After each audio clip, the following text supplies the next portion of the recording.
Training Center is designed to train workers for high-demand, good-paying jobs in various industries throughout the Inland Empire.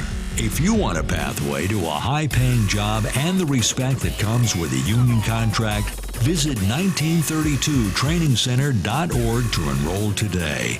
That's 1932trainingcenter.org.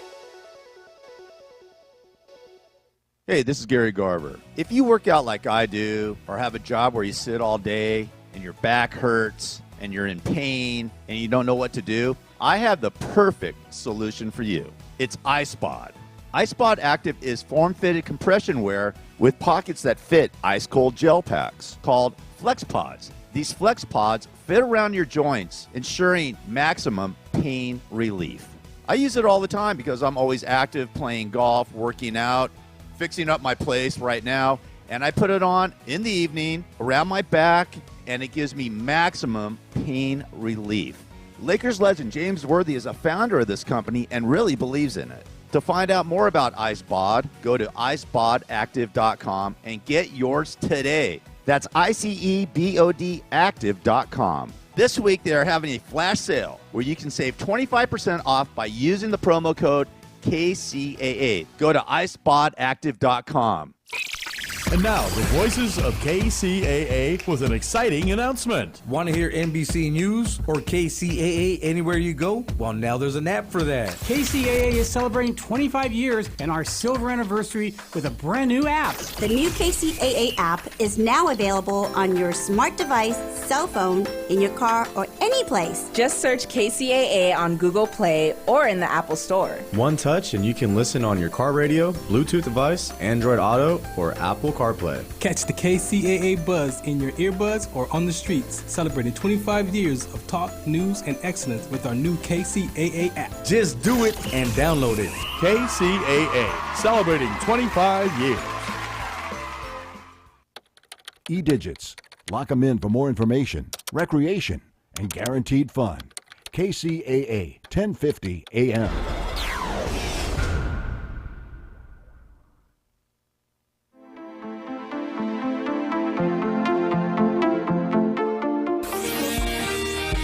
NBC News on KCAA Loma Linda, sponsored by Teamsters Local 1932, protecting the future of working families. Teamsters1932.org.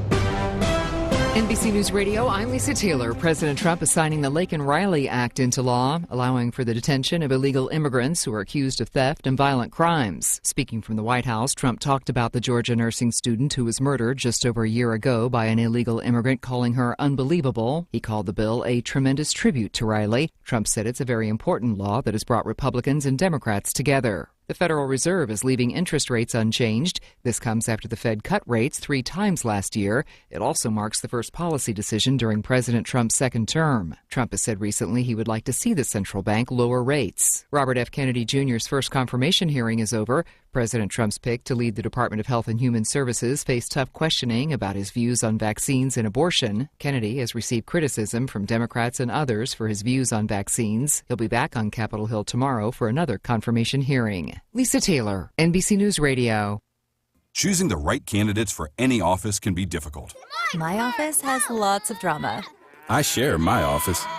But no matter what kind of office you have, if you're hiring, you need ZipRecruiter. ZipRecruiter's powerful matching technology finds the most qualified candidates for your roles fast. So, for any kind of office, I'm really going places in my office. count on ZipRecruiter to find the right candidates for it. Try ZipRecruiter for free today at ZipRecruiter.com/free. That's ZipRecruiter.com/free. One of the best ways to build a healthier local economy is by shopping locally. Teamster Advantage is a shop local program started by Teamster Local 1932 that has brought together hundreds of locally owned businesses to provide discounts for residents who make shopping locally their priority. Everything from restaurants like Corky's to fun times at SB Raceway and much, much more. If you're not currently a Teamster and you want access to these local business discounts, contact Jennifer at 909-889-8377, extension 224.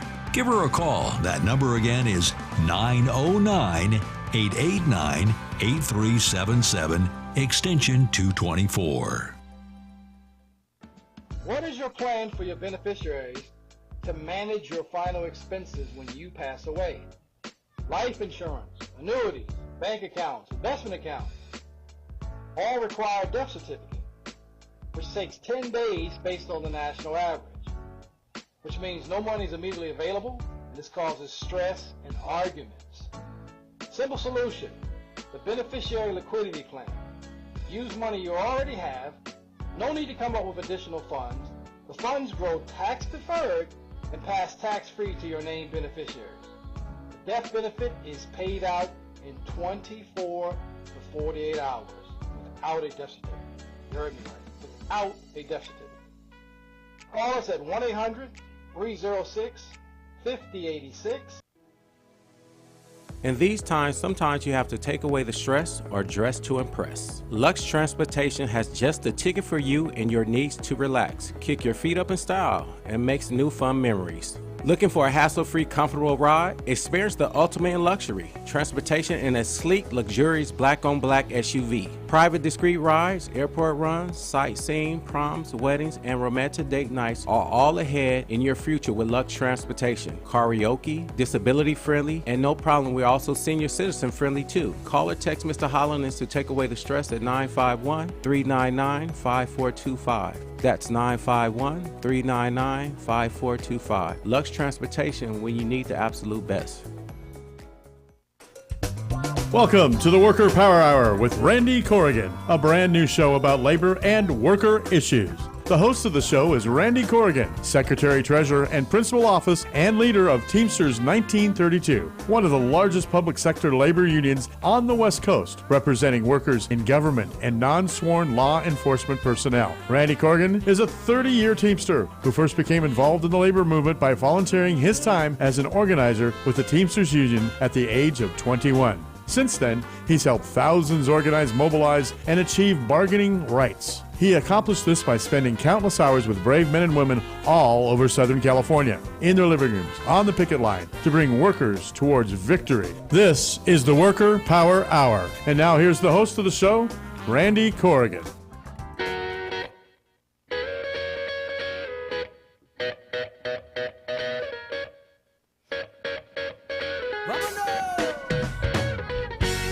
Here we are, Randy Corrigan in the Worker Power Hour, longtime organizer, first-time radio host, KCAA 1050 AM, 106.5 FM in the Teamsters 1932 Broadcast Network, live from San Bernardino. Boy, do we have a packed agenda today. Sorry I missed last week. I wasn't feeling so hot, and so I called in sick to my own radio show. Imagine that.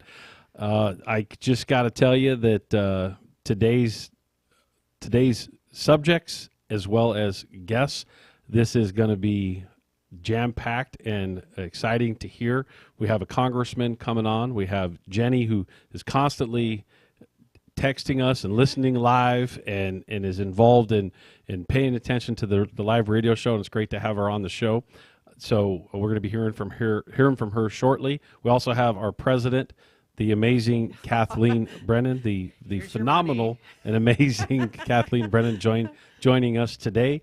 And we're going to be talking about H.R. 82. We're going to be talking about a number of things. There's this crazy situation happening in Utah. I'm actually going to have the principal officer from Local 222 calling in live at right about 2:45 to talk about what they're dealing with in the state of Utah. I'll get to that part of the news here shortly, and then we'll obviously hear from him live. But as a real quick recap from the last show that we did, I think that was somewhere around 2 weeks ago. Sometimes these days are getting to me. We had Tommy Blitch on, the principal officer of Teamsters Local 631 in Las Vegas, and boy, was that fun to really talk about like the history of Vegas, the Teamster history of Vegas, all the cool things that the Teamsters represent in Vegas. And it was a really good, just nice conversation, filling everybody in on kind of like how Vegas was built and, a lot of those connections and little stories. And lots of compliments regarding Tommy, and I really appreciate Tommy coming on and participating and sharing the vantage point of the labor movement from Las Vegas, especially the fact that being a labor leader in Las Vegas and it being a right-to-work state, he's puzzled that a state built by unions somehow remains right to work. So, again, politics sometimes are very wonky and very strange, as we are currently witnessing right now, and it's important for us to exercise our worker power, which is it's the name of the show here. We also had Kevin McCarthy on, who's from Trash Buddies, had some great stories on the work that they do in the community, and our Teamster Advantage partner. We always love having our Teamster Advantage partners on the show, and specifically talking about the cool things that they do in the community and how what they're doing to make their small business thrive. He gave us a couple really funny stories on what situations he's run into, and also an appreciation for how to keep your trash can clean.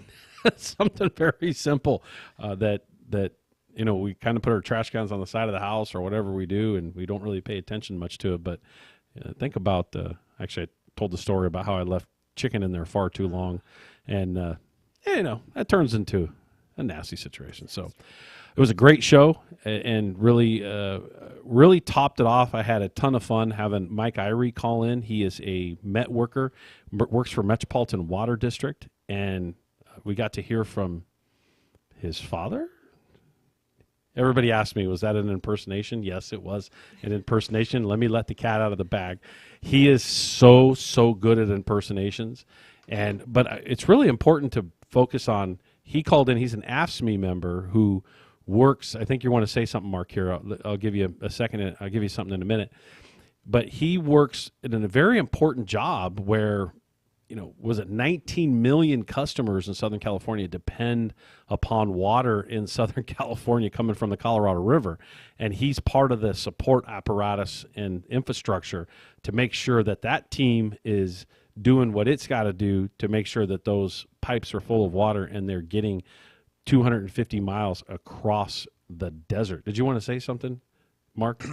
No, I wouldn't be surprised if Mike didn't call back today. I hope he does, because I hope he's got. I hope he wants to tell us a little bit more about his job, and then I hope to hear from maybe somebody else that he's hanging out with today. I think it's going to be a special guest. Oh, that'd be great. That'd be great. With that, I'd like to go over to the live shout-outs. We have a ton of them. Really have a lot of people on this one. Boy, it's going to take me a bit just to get through this pretty long list. So we have Chairman Bama from HVP. Sharman. What was that? I'm sorry. Sharman? That's spelled. All right. Well, my bad. Maria Garcia, office specialist at Hesperia Sheriff. So I'm sorry, Sharman, for mispronouncing your name. At TAD, we have Jason Nugent. We have Crystal Olds. We have Trish Flores, and we have Ivan Cruz. Many of you were at the membership meeting last night. At SBCSS, we have John Gamboa. We have Bernadette Guerrero. We have Stephanie Hancock. We have Natalie Grammel. We have Angel Jones, Mike Flores. At Coachella, all the way out in Coachella, doing the amazing work in the desert, making sure that everybody actually has water there. They don't work for the Metropolitan Water District. They work for Coachella Valley Water District. Or is this City of Coachella? Is that? Oh, I'm sorry, that's City of Coachella. I'll do a shout-out maybe for our CVWD people here in a second if they're on the list. City of Rancho, we have listening in. We have Latu, Lucy, Paul, and Johnny. We have Ashley Moto, just had a baby and still listening to the show. Right. Congratulations, Ashley. That's awesome. Good for you. Pomona, we have James McAnally. We have Connie Bottini. We have Susan Loftus and Kurt Garrison. Actually saw all of them last night at the membership meeting. Shayna Sater, saw you too. Lonnie Garcia, Amy Shackelford, George Cruz. We have Lisa Vasquez from ARMC Rehab Department. Marquisha from ARMC Epic. We have Olivia Gerbera from ARMC. Krista Kunter from ARMC Nutritional Services. Fontana, we have Andrea, Daniel, and Joanna. And Andrew, we have from Rialto, we have Thad, Kim, Terry, and Freddie.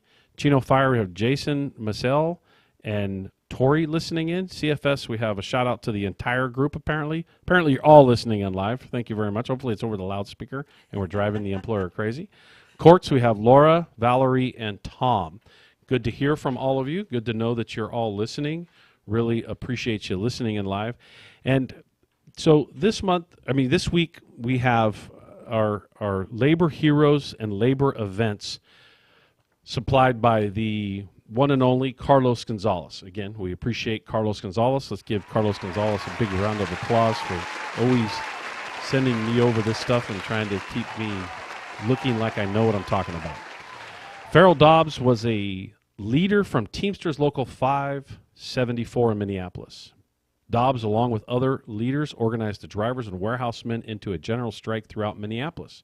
This strike was a huge victory for workers, and Farrell Dobbs was actually a mentor to the young James R. Hoffa.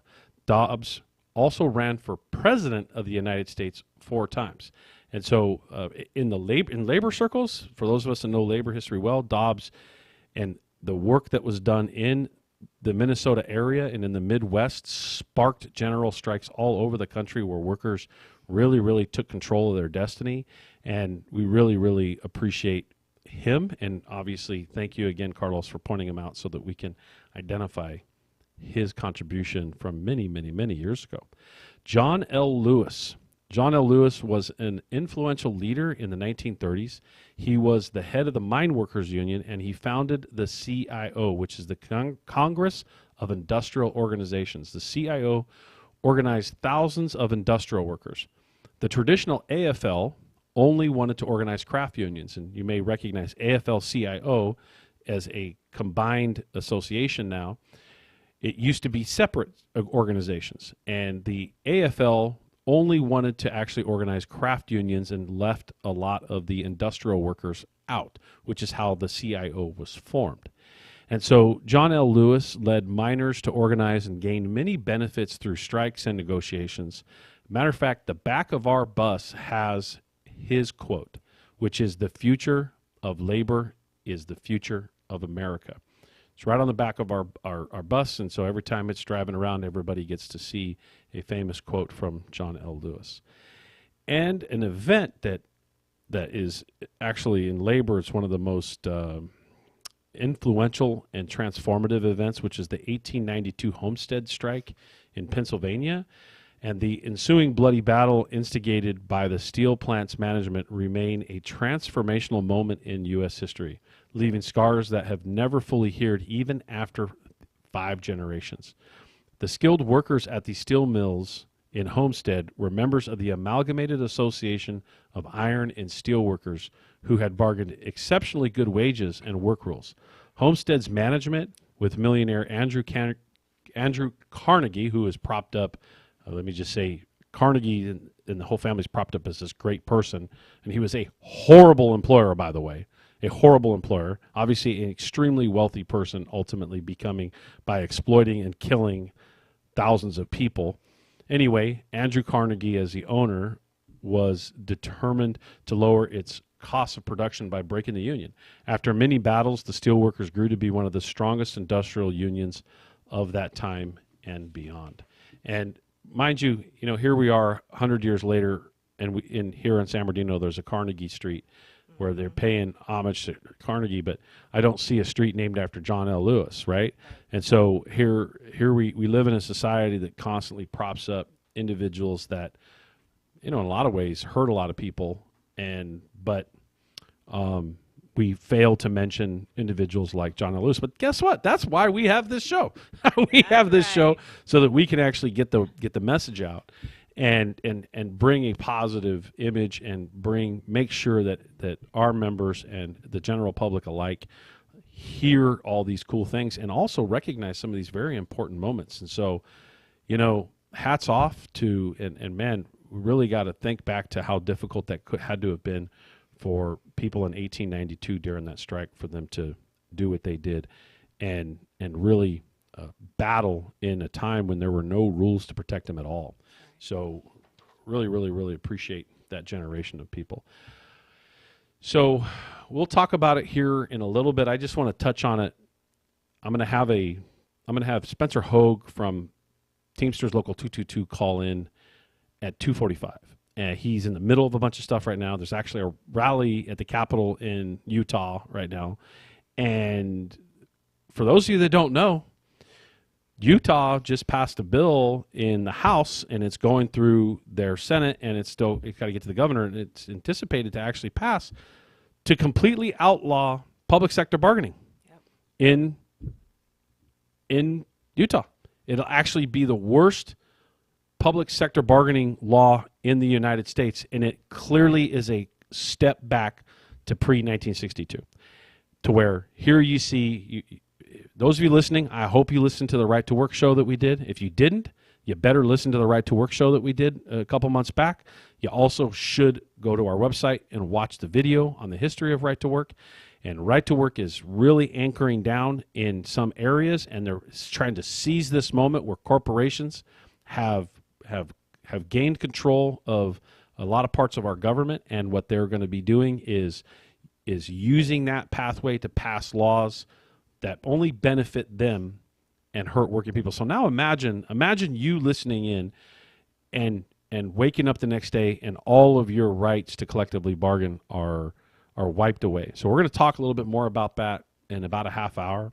And, it's just a reminder that the only way you can prevent these things from happening is being active, being involved, paying attention, and being part of the solution. Not sitting around and complaining and arguing because I'm going to ask Spencer, what can we do to help you?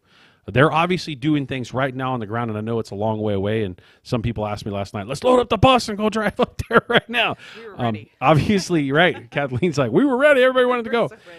And obviously we're going to wait to help them based on what they need, and we'll ask them, more directly when we talk to him. So with that, I have Jenny Hernandez here from the county of San Bernardino, and we're moving things around on our show a little bit, trying things to see if it works and how it flows. And Jenny, first of all, thank you for the work that you do working as a public employee. Number one.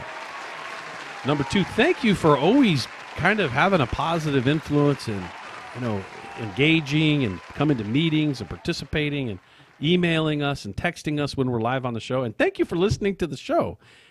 Why don't you introduce yourself and tell everybody what you do, Jenny? I'm a supervising public health nurse with the San Bernardino County Public Health Department. As a supervising public health nurse, what I do is I supervise nurses that case manage tuberculosis. So a lot of people think that that's all dead and gone. Yeah, it's an in old the history, disease, right? It's in the History Channel and mummies, but no, it's real, and people are dying of tuberculosis. Tuberculosis is a disease that's spread in the air from person to person, so it's very contagious. We're finding, unfortunately, in our healthcare that we would like more people to have healthcare, but that's not happening, and it's probably going to get worse. So by the time we find them, they're very sick, usually on their deathbeds, and we're having to manage them. And by then, they've exposed other people, yes, on airplanes, sometimes even embalmers. Wow. Because, right? Yeah, it's very interesting. So how long have you worked for the county, Jenny? 24 years. Yeah. I started when I was 5. That's right. That's right. I was going to say, you're 29. How did you do that? I thought I got started young. You started way before I did. So tell us, what are some of the job responsibilities around what you do? It sounds like a very difficult job. You're supervising and managing something on a much higher level, and you're obviously dealing with patient care indirectly and directly. Tell us a little bit more about what your daily function is. I oversee, but basically our workflow is that we'll receive a case. The case can be either from one of our local hospitals, or it can be from a report from the quarantine center from CDC. So it's someone who had who's entered the United States, which might not be happening anymore lately. Right.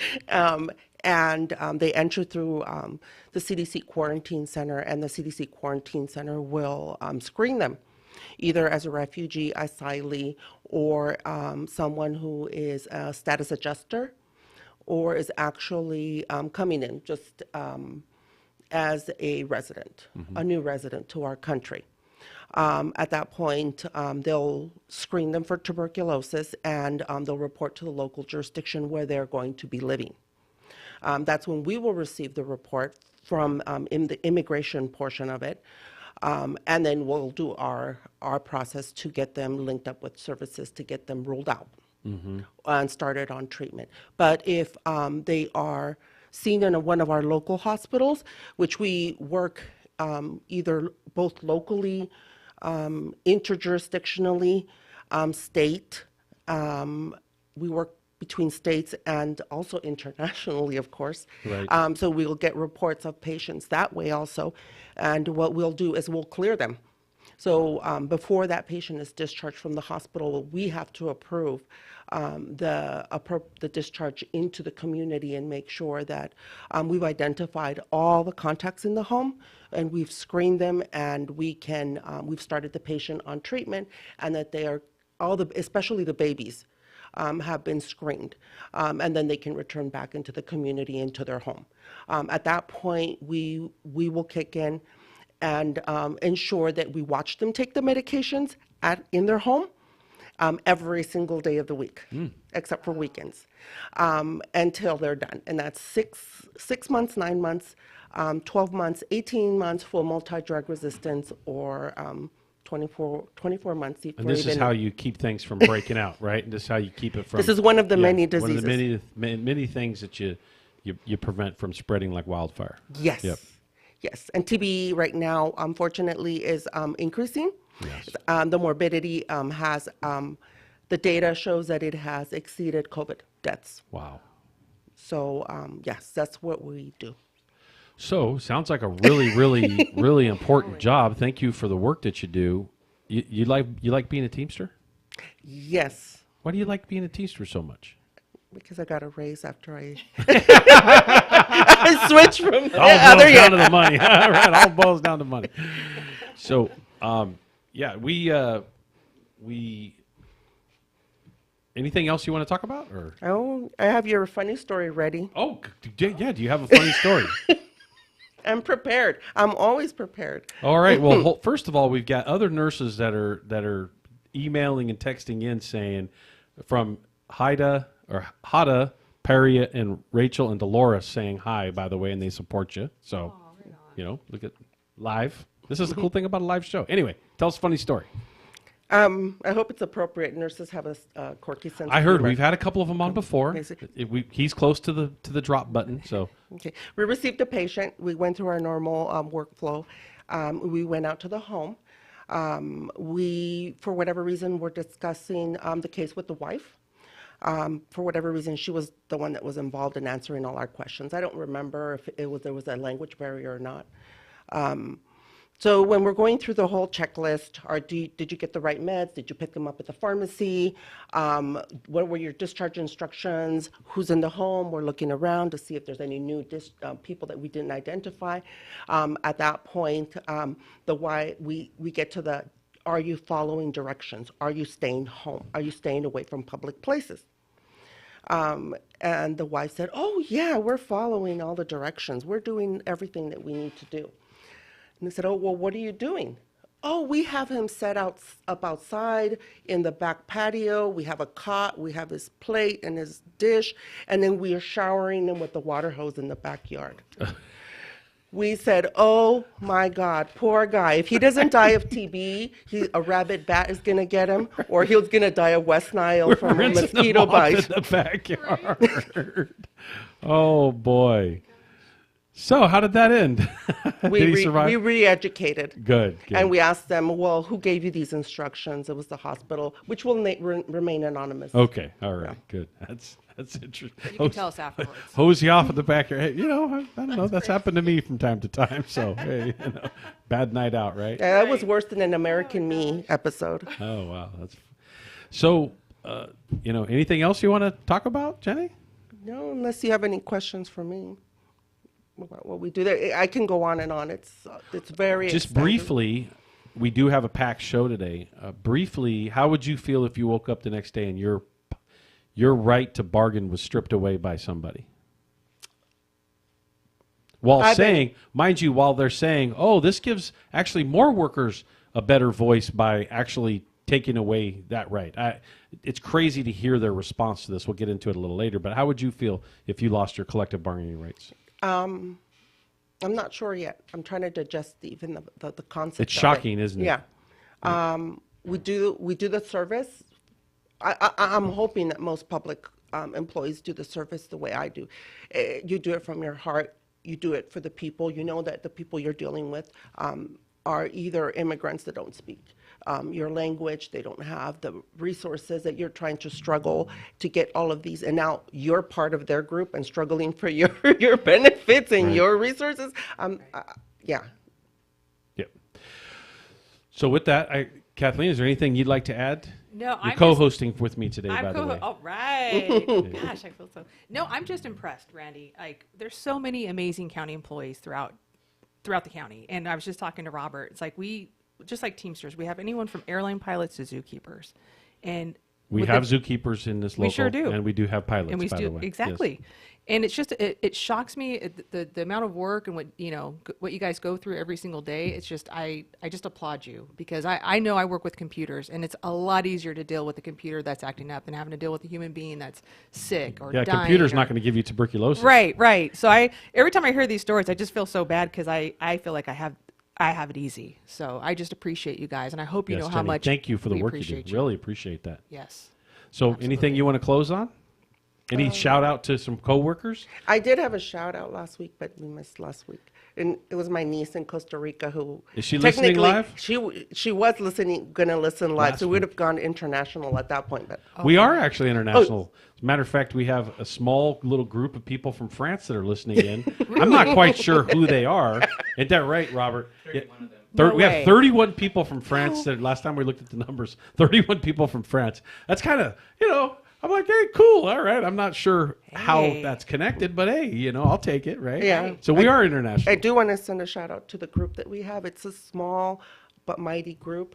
It's only 4 case managers for the whole county of San Bernardino. Wow. And if you know... Biggest county in the country. Yes. That's right. We extend all the way out to Needles, and sometimes even Earp, which you have to go into Arizona and come back around. Yeah, there is a town called Earp in San Bernardino County. For those who don't know, it's about 60, 70 miles south of Needles, right along the Colorado River. Yes. Yeah. Yeah. So, man. All right. Hats off Well, to you guys. thanks again for coming in. I'm going to take a short break here in a minute. This is Randy Corrigan in the Worker Power Hour. Jenny, you and your department and everything that your group does to keep our community safe is very much appreciated by Teamsters 1932, by the community. They don't always show it, but we're telling you today. And I know we try to show it all the time, which is the purpose of this show. Yeah. Really appreciate you coming on the show and sharing some stories and sharing the love of public service, because that's very special to us. And with that, this is Randy Corrigan in the Worker Power Hour, KCAA 1050 AM, 106.5 FM, the Teamsters 1932 Broadcast Network. Mark, take it away for a quick break.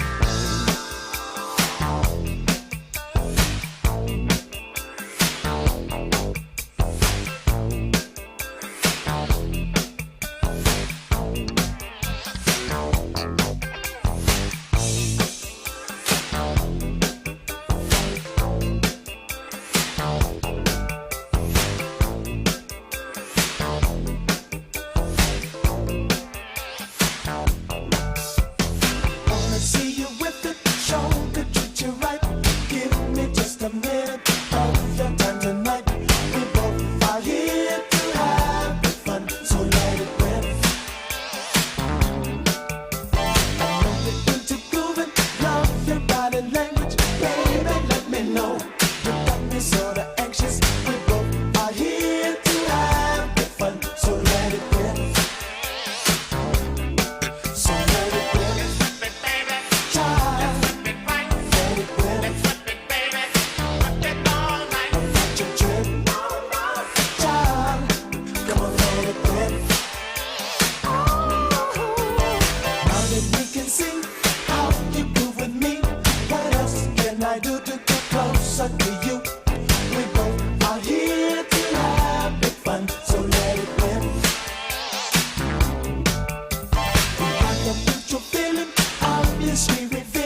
Back live, KCAA 1050 AM, 106.5 FM. We are joined by a TA partner, Melissa from Escape Brewery, and she is bearing gifts here. This is a no-no. You're not allowed to bring beer into the studio and tease us with it because we can't drink it. Anyway, Escape Brewery is part of the Teamster Advantage Network, and all of the partners that we have nearly, actually over 1,000 small businesses part of our network, and we really appreciate the relationship we have with all of those small businesses in the Inland Empire, because what it does is it builds a connection between working people, and our members are connected to the small businesses, and we want them to shop with the small businesses, and obviously better to buy your beer than it is a Bud Light or something else, right? That's what we hope. That's what you hope for, and that's why we want you on the show to talk about this amazing brewery that you have that I hear a lot about. I'm sorry that I haven't been there yet, but I know people do go there because I do hear about it. So you've heard enough from me. Melissa, would you like to tell us about your brewery and your business there in the city of Redlands. Thanks for having me. I really appreciate it, and we very much appreciate the support of all the local people. It's great to. Do our members come in and drink a lot of beer? They do, absolutely. I love it. I mean, you have to stay hydrated. So beer is 98% water. So we've got 2 locations in Redlands. We actually just hit our 10-year anniversary. So that's crazy cool. Awesome. Exciting. Congratulations. Thank you. We've got a big party coming up. We have our Tiki Fest coming up February 15th, but I'll digress. So we've been at our downtown location now for 3 years. It's a restaurant, full brewery, dog and family friendly. Nice. We make all of our beer there on premise by hand. It's all, real crafted, handcrafted beer. There's no weird additives or anything like that. We say grain to glass. And then at that location, since we have a restaurant, we're also lucky enough to have other breweries on tap: cider, seltzer, kombucha, wine. So we have a really large selection of really fun things there. That's awesome. What's your favorite food dish? Oh, that's a good question. Not necessarily what's your favorite, maybe what's a favorite there. I'd say either or, doesn't matter. The most go-to thing is our pizza. We've got a I'm great, sold. beautiful, like a big, huge dome pizza oven with a fire at the back. We make all of our dough fresh every day from Italian flour. So it's very artisanal. We do a round New York style, and then we also do a Detroit style. That's my favorite. So it's going to be a rectangular crust. The cheese goes all the way to the edges, and it caramelizes. So you get like that crispy, chewy cheese edge, and it's real light and fluffy like a focaccia bread. I'm hungry. Keep on talking. I know. I'm starving. Everybody's all. You brought the We're beer, running did to you? go. We're running to the. Can we DoorDash some pizza? No. We're going to shut the show down, and we're all going to go over there and throw a party. It should be a field trip next time. Absolutely, we're going to do a field trip there. Second that. Awesome. Okay. 15 minutes after the show's over? Yeah, good plan. We're open till 10, so we're open 7 days a week. The downtown location's open from noon to 10 during the week, 11 to 10 during the weekends. We also have our original location. That's the Nevada Street Barrel House. That one has a little bit shorter hours, but still 7 days a week. We have local food vendors who come in, and it's really cool because then we can help support our local people that ultimately a lot of them end up becoming a real brick and mortar restaurant. So that's been really cool to watch too. That's amazing. Yeah, that's great. That's a great story to tell. So what's in this bag here? Oh, I brought goodies. So I got a selection. One of them actually is non-alcoholic. So well, that's no fun. It is made with hops, so not everybody can drink all the time. So we made an alternative. We did a sparkling hop water. So we took Citra hops and we put it into just regular bubble water, no caffeine, no sugar. It's really light and refreshing, no sweetness.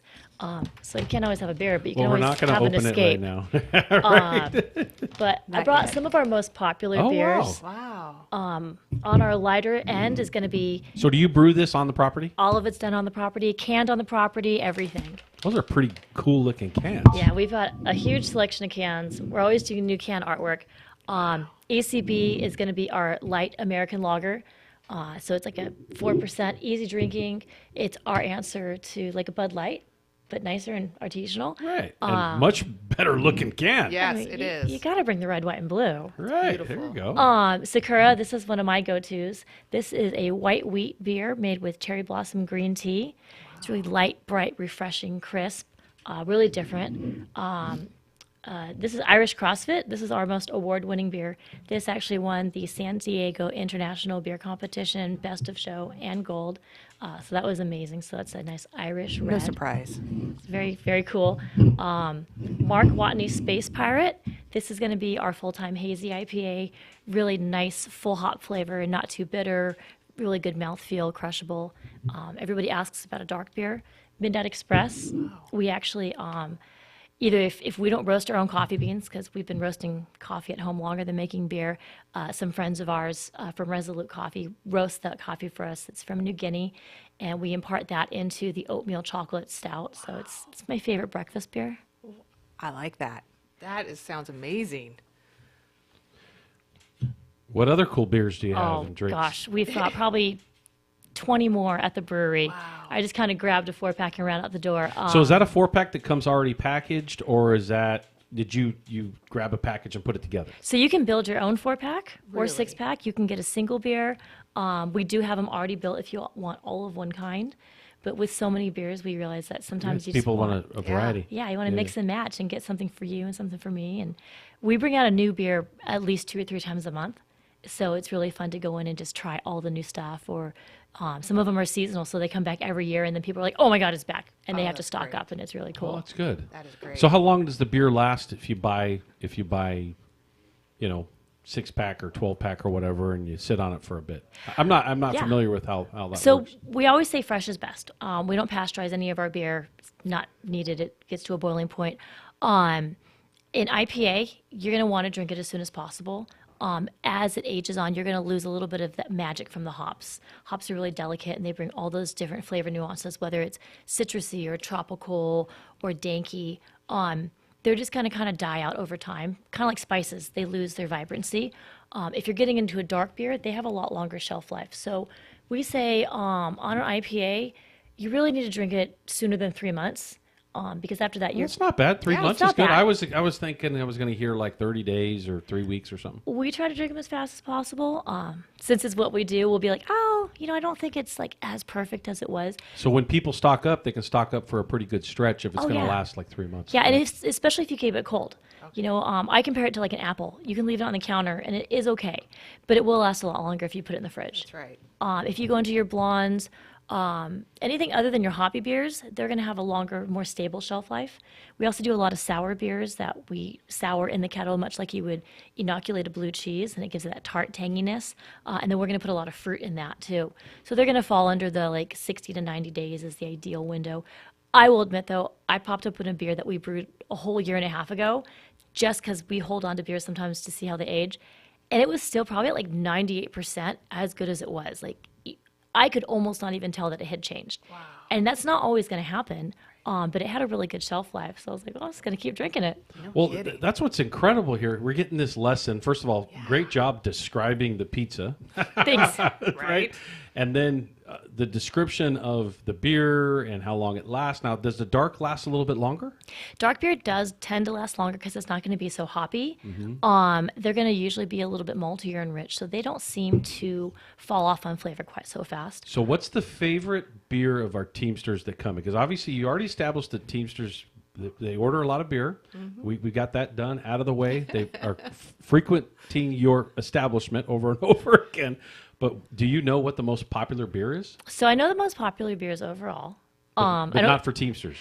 I We can need to take- make a Teamster beer. We should. I can take a pretty good guess. So Redlands Nights, we've had since almost the beginning. We did it for a spring release because everybody loves the orange blossoms in Redlands. So we got orange blossom extract and put it in our blonde, and that's one of our biggest selling beers. It's a great go-to for people, especially that are like, I just want something really light and refreshing and easy. It's going to be Redlands Nights or Sakura. When we go into the IPAs, we make and we sell a lot of IPAs. About 40% of the market's going to be IPAs, whether they're hazy IPAs or they're going to be a West Coast IPA. Civil Disturbance is by far our biggest selling IPA. It's citrusy, it's really bright and clean, refreshing. It's made with citra hops like this hop water. It's got notes of lime just above the lemon notes, and it's not too high alcohol, so it's a really good go-to. So they're probably drinking Redlands Nights and Civil Disturbance IPA. All right. We found you a beer, Randy. Civil Disturbance. It's so I heard it. appropriate. I picked up on it. I was like, I like it. sign me up for Civil Disturbance. Can I order a keg of it? Absolutely. You That can? should be You- the you Teamster do brew it in beer. a keg? Oh, yeah. We have 5-gallon kegs, 15-gallon kegs.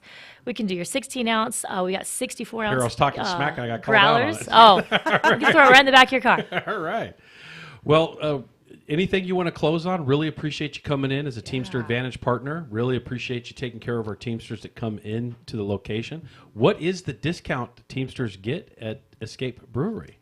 I have to look it up. I don't remember. 10% It's 10%. off. We already know the answer. There you go. Any question we ask her, we typically know the answer. So thanks, Aw. Mark, for filling in. Yeah, 10%. we just love our community, and we're really fortunate to have a lot of community support. It's a weird economy right now, so everybody who comes out and keeps their dollar local, as we That's all what know, we that encourage, that local yes. dollar stays in our community. We employ over 40 people, and they all live locally, and it's so cool to be able to support our local coffee roasters and all of our local Slow staff. Bloom? Yeah. Oh yeah, Slow Bloom. Yeah. They come in. Those are Teamsters now. Are they? Yes. Yeah. So we work a lot with Stell and Resolute Coffee. It's just really cool just to have that tight-knit network in Redlands. And we're happy to be a part of it, not just in Redlands, all over the Inland Empire. Like I said earlier, we have over 1,000 small businesses connected to this network. Really appreciate what you're doing for not only the small business community, but Teamster families and our Teamster members that are coming in, and recognizing them for the hard work that they do every day to make sure that the economy, circulates, make sure that the city and the community is operating in a positive way, in addition to making sure that you're getting your food products and everything else delivered to better parts of the broader community. Anything you want to close on before we wrap up this part of the show? You can't always get away, but you can always get an escape. Oh, I like it. I like it. Look at this. She's killing it. All right. Well, Melissa and Escape Brewery, really appreciate you coming on. And for all of you that are listening in, and you can get to the Redlands location, the 2 locations in Redlands. We are definitely going to be getting that. My wife and I my wife, by the way, is sitting in the studio right here. I looked over her when I heard this description of the pizza and was like, how have we missed this? How is this somehow not fallen on my radar to go in there? Because I am an absolute sucker for pizza. And we will be visiting very shortly and Very giving you cool. a very good review Thank you. on this very show. We appreciate and so it. I'm actually not going to take a break, Mark. What I'm going to try to do is manage this part of the show with a quick transition. I know we have Spencer on hold, correct? So Spencer, we're going to get you in a quick second. I'm going to prop it up again. Thanks for our Teamster Advantage partner coming in. Thank you very much. Again, we have a packed show. Go ahead and turn her mic off, and so I'm going to switch to the next part of the show, which is I'm going to have Spencer Hogue come on. He's the principal officer of Teamsters 222 in Utah. And the reason I reached out to Spencer yesterday, Melissa, thank you very much. I reached out to Spencer yesterday when I saw the news of public employee bargaining being essentially eliminated in the state of Utah. And as always, Spencer is just an incredible individual representing workers. Him and I have known each other a very long time, and I always appreciate his advocacy for working people. Right now, there is actually, if I understand, a rally going on at the Capitol in Utah, and I know Spencer has broken away from negotiations to jump on this call and kind of get us up to speed on what is happening. And we're going to spend the next 15 minutes. I have a hard break at the top of the hour, but we're going to spend a little bit of time here talking about this. Spencer, are you there? Can I hear you? Can you hear me? Yeah, I am, Randy. Yeah, thanks Can for. you hear me? Yes, we can. Thanks for calling in. Really appreciate it, Spencer. What's going on in Utah with collective bargaining being eliminated? So it's crazy in the state where we have the worst labor laws in the country, or some of the worst labor laws in the country, that it's not far enough. And what we have going on right now in Utah is it's called House Bill 267, and it is a direct attack on unions by the radical right. They're feeling empowered by last year's election results. And, this is not just an attack on unions, it's an attack on our public servants that have dedicated their life to the betterment of the communities here in Utah. I can go through some of the bill's lowlights if you'd like. There are many. Yeah, before you do, I just want to point out, Utah's a right-to-work state, correct? Yes. And so workers already have the right to freeload if you're in a union environment. And obviously, public sector workers have the right to freeload in a union environment. And like you said, that's not far enough. They want to go even further and take a position that predates 1962, where there's no collective bargaining for these very important jobs, and then trying to market it in a way that is somehow better for everybody. So why don't you feel free to take it over there and tell us a little bit about. Yeah, you're not wrong, and this is modeled after some legislation that hit Florida a couple of years ago, but it's even worse. Some of the lowlights that this bill entails is it straight up prohibits a public employer from recognizing labor unions as a bargaining agent. So they can organize. They're not eliminating their right to organize, but there is simply no avenue for a city, even if they wanted to recognize a union. Incredible. Go ahead.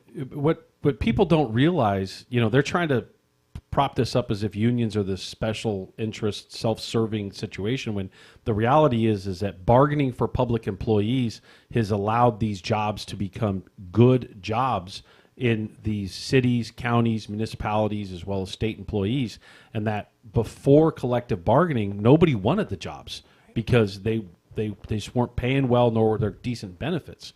And so now that we've brought them up through advocacy, let's strip the right to have collective bargaining and to somehow claim that that's better for everybody?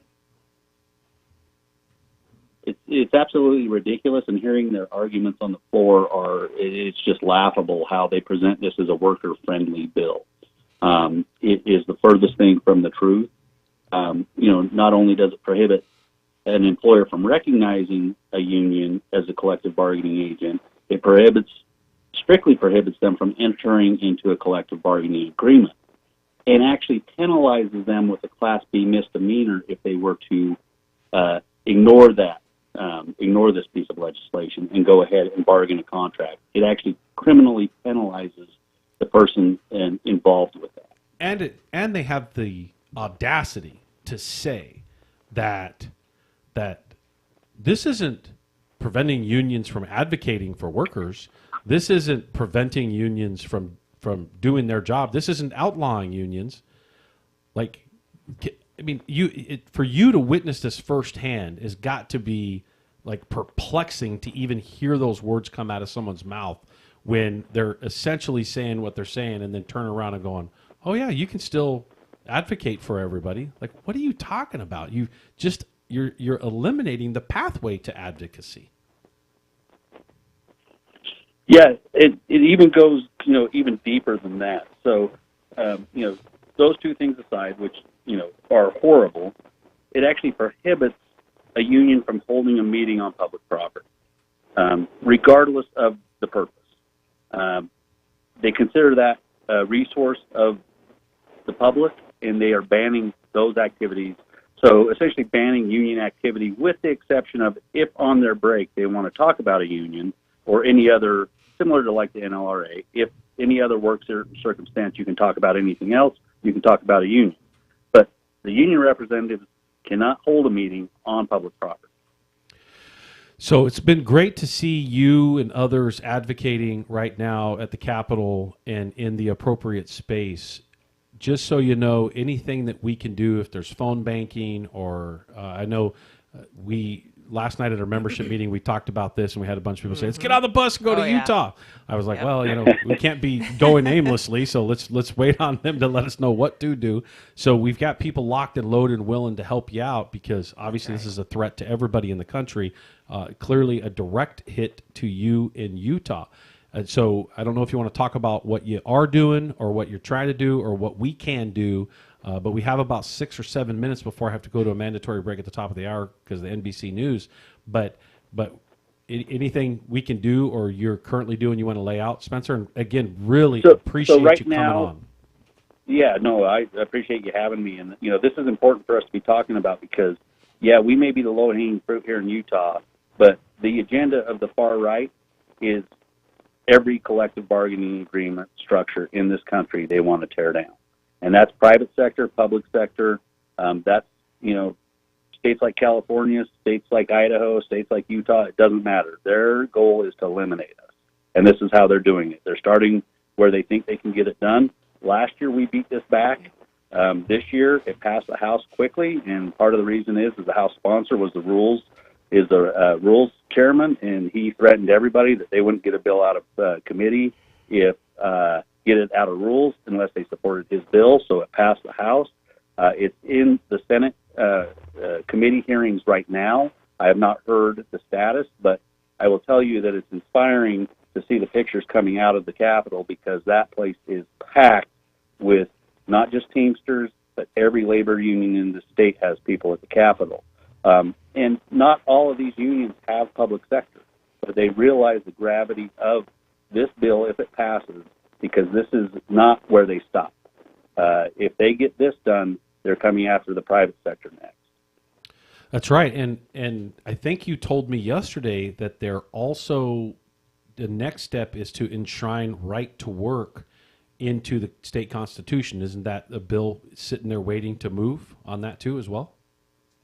Yeah, I have not heard any updates on that, but they will, if they can't get this through the Senate, they will pivot immediately with other horrible legislation and try and ram it through. They are really trying to push it through quickly. This is the first full week of our session, so they are wasting no time to get this bill moving and try and get it passed. Yeah, the Right to Work Foundation clearly has been up to no good for a very long time. And for those of you listening that haven't heard me say this, I'm going to say it again. Our website has The Ugly Truth of Right to Work, talks about the origins of Right to Work and its racist origins. And quite frankly, it was built to allow people to opt out of participating in a union because black people did. That is the absolute fact and truth to the origins of Right to Work. Look it up. Feel free to come on the show and argue with me about it if you disagree with me. The reality is it's actually got a disgusting origin, and it's horrible, and anybody who wants to enshrine that in their constitution for the state should really be disgusted in what they're doing, on top of the negative impact for workers themselves when it comes to any right-to-work legislation and or enshrining it in the Constitution itself. And so everybody needs to be on their heels and needs to pay attention. Spencer, really appreciate you coming on the show because our members and anybody who's listening to this, we were actually talking today that we have 31 listeners in France that are listening to us on a regular basis too.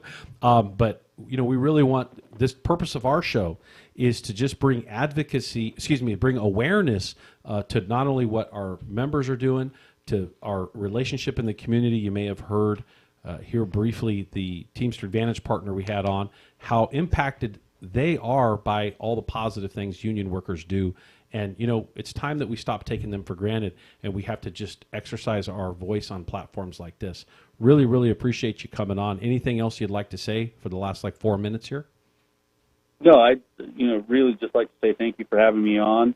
And really, the American worker should not be a political football.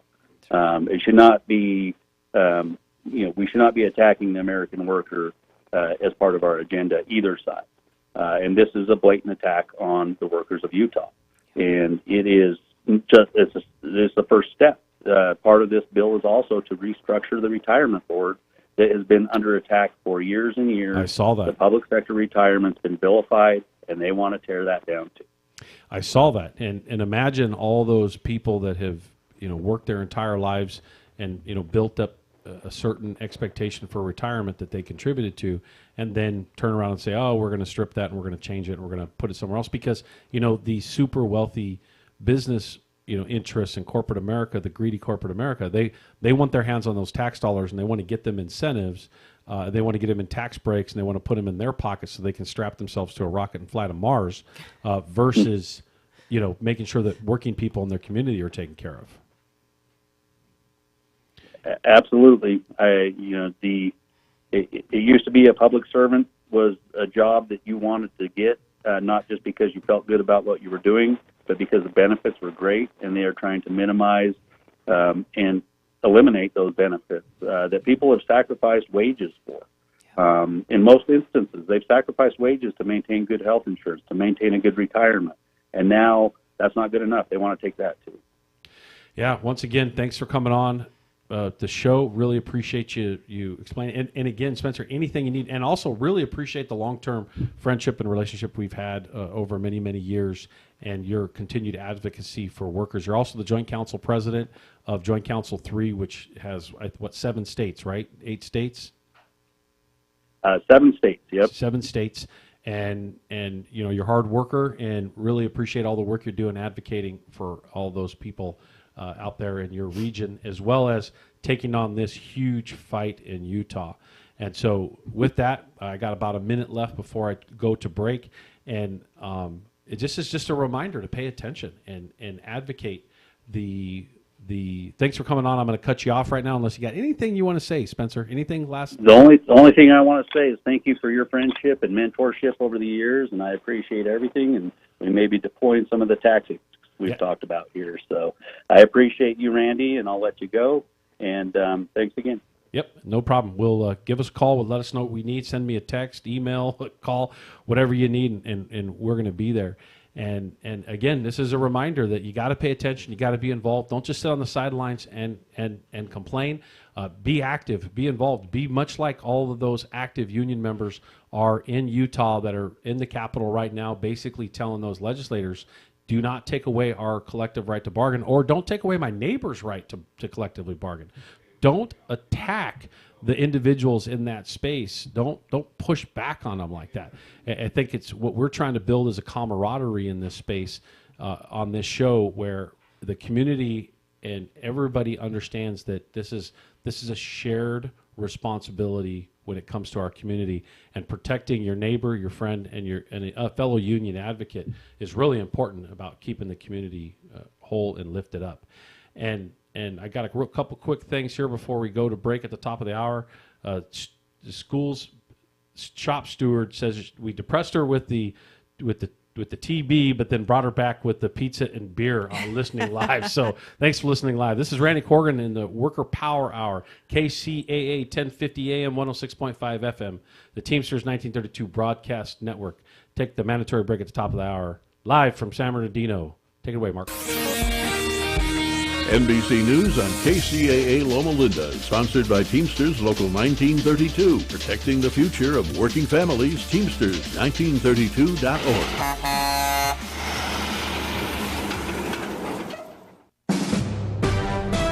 NBC News Radio, I'm Lisa Taylor. President Trump is signing the Laken Riley Act into law, allowing for the detention of illegal immigrants who are accused of theft and violent crimes. Speaking from the White House, Trump talked about the Georgia nursing student who was murdered just over a year ago by an illegal immigrant, calling her unbelievable. He called the bill a tremendous tribute to Riley. Trump said it's a very important law that has brought Republicans and Democrats together. The Federal Reserve is leaving interest rates unchanged. This comes after the Fed cut rates 3 times last year. It also marks the first policy decision during President Trump's second term. Trump has said recently he would like to see the central bank lower rates. Robert F. Kennedy Jr.'s first confirmation hearing is over. President Trump's pick to lead the Department of Health and Human Services faced tough questioning about his views on vaccines and abortion. Kennedy has received criticism from Democrats and others for his views on vaccines. He'll be back on Capitol Hill tomorrow for another confirmation hearing. Lisa Taylor, NBC News Radio.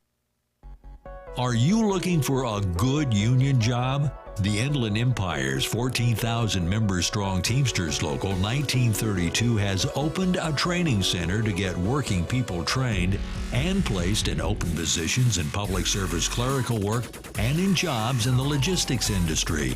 This is a new opportunity to advance your career and raise standards across the region. Visit 1932trainingcenter.org to enroll today. That's 1932trainingcenter.org. It's a bird! It's a plane! No, it's Super Roth! Okay, a gimmicky opening for a commercial about Super Roth Universal Life Insurance, but I'm sure it got your attention. Now, what is a Super Roth, you ask? It's a permanent indexed universal life insurance that's totally liquid and easily accessible once it matures. Can be used to supplement retirement savings or a death benefit, or both. Has no income or contribution limit. Has no 5-year rule like Roth IRAs. Has no 10% penalty for accessing the funds before age 59 and a half. Oh, and the average historical returns are 5 to 7% annually, tax-free. Super Roths also lock in gains, which means you don't lose your money when the market is down. Sounds incredible, right? Sounds super? Super Roths are the way of the future, specifically your future. To see if you qualify for a Super Roth, go online to thesuperroth.com. Meet Barkley. When Barkley smells gas, he leaves fast.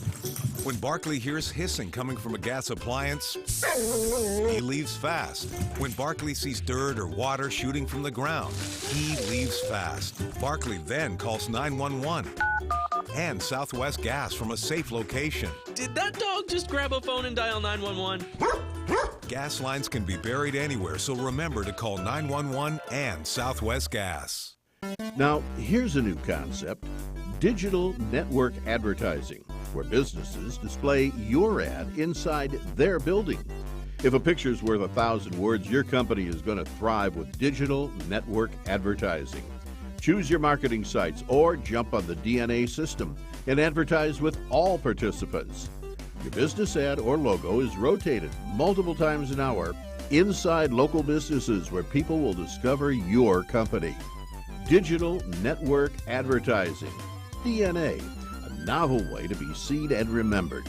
Digital network advertising with networks in Redlands and Yucaipa.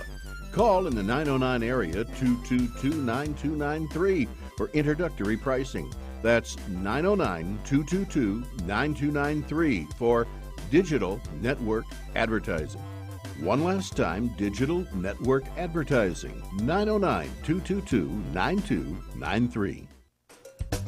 Welcome to the Worker Power Hour with Randy Corrigan, a brand new show about labor and worker issues. The host of the show is Randy Corrigan, Secretary Treasurer and Principal Office and leader of Teamsters 1932, one of the largest public sector labor unions on the West Coast, representing workers in government and non-sworn law enforcement personnel. Randy Corrigan is a 30-year Teamster who first became involved in the labor movement by volunteering his time as an organizer with the Teamsters Union at the age of 21. Since then, he's helped thousands organize, mobilize, and achieve bargaining rights. He accomplished this by spending countless hours with brave men and women all over Southern California, in their living rooms, on the picket line, to bring workers towards victory. This is the Worker Power Hour. And now here's the host of the show, Randy Corrigan.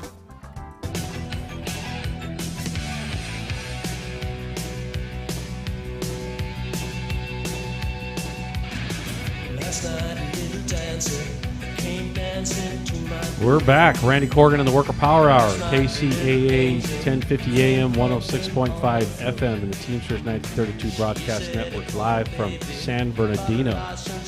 Boy, that was great having Spencer from Utah on there talking about how the right to work battle is center stage there, and they're trying to eliminate collective bargaining, trying to eliminate the process of collective bargaining. I know that we're going to have a congressman on the show here shortly. Is the congressman on yet?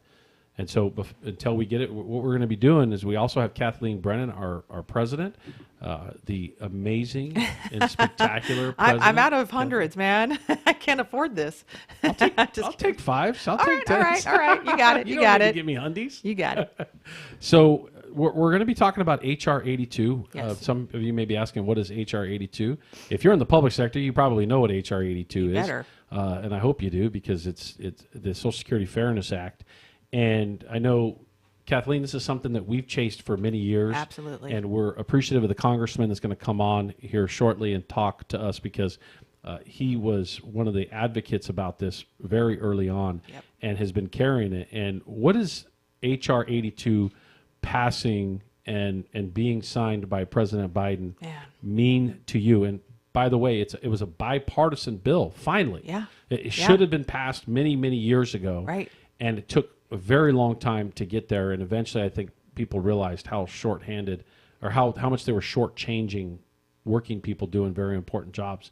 And so Kathleen is the president of Teamsters Local 1932, and as a public employee and as somebody who occupies this space on a regular basis, what does HR 82 mean to you before we get the congressman on? I'll tell you what, it's been a game changer. From day one, I don't know what I was wanting more for county employees here in San Bernardino, medical retirement or, getting rid of the windfall elimination. But it is a game changer. I've worked with so many people who, over the years, have told me, I can't retire because my Social Security is going to be watered down. Yeah, the windfall elimination created a decrease in in the benefit, and it turns into a situation where it actually prevents them. It prevents somebody from retiring, and they end up having to work longer. Yes. Like it's crazy why we would even have a system like that. And it looks like we now have Congressman Mark Takano on the line and connected.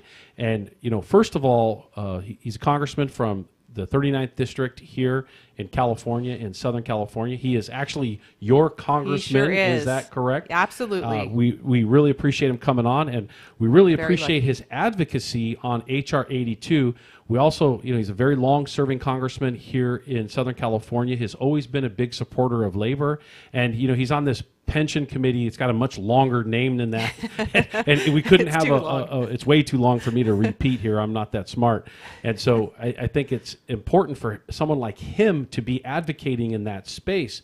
And so, Mark, thanks for coming on, and man, thanks for carrying the torch on HR 82.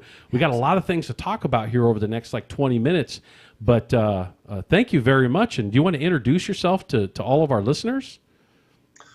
Well, thank you, Randy Corrigan. I'm Mark Takano. I'm the U.S. representative, the member of Congress for the cities of Riverside, Jurupa Valley, Moreno Valley, and the city of Paris. And I have a bit of unincorporated county, Riverside County territory that's over in the kind of Lake Mead area. But, I've been a lifelong resident of Riverside County. I was born and raised in Riverside. I've gone to the local schools here.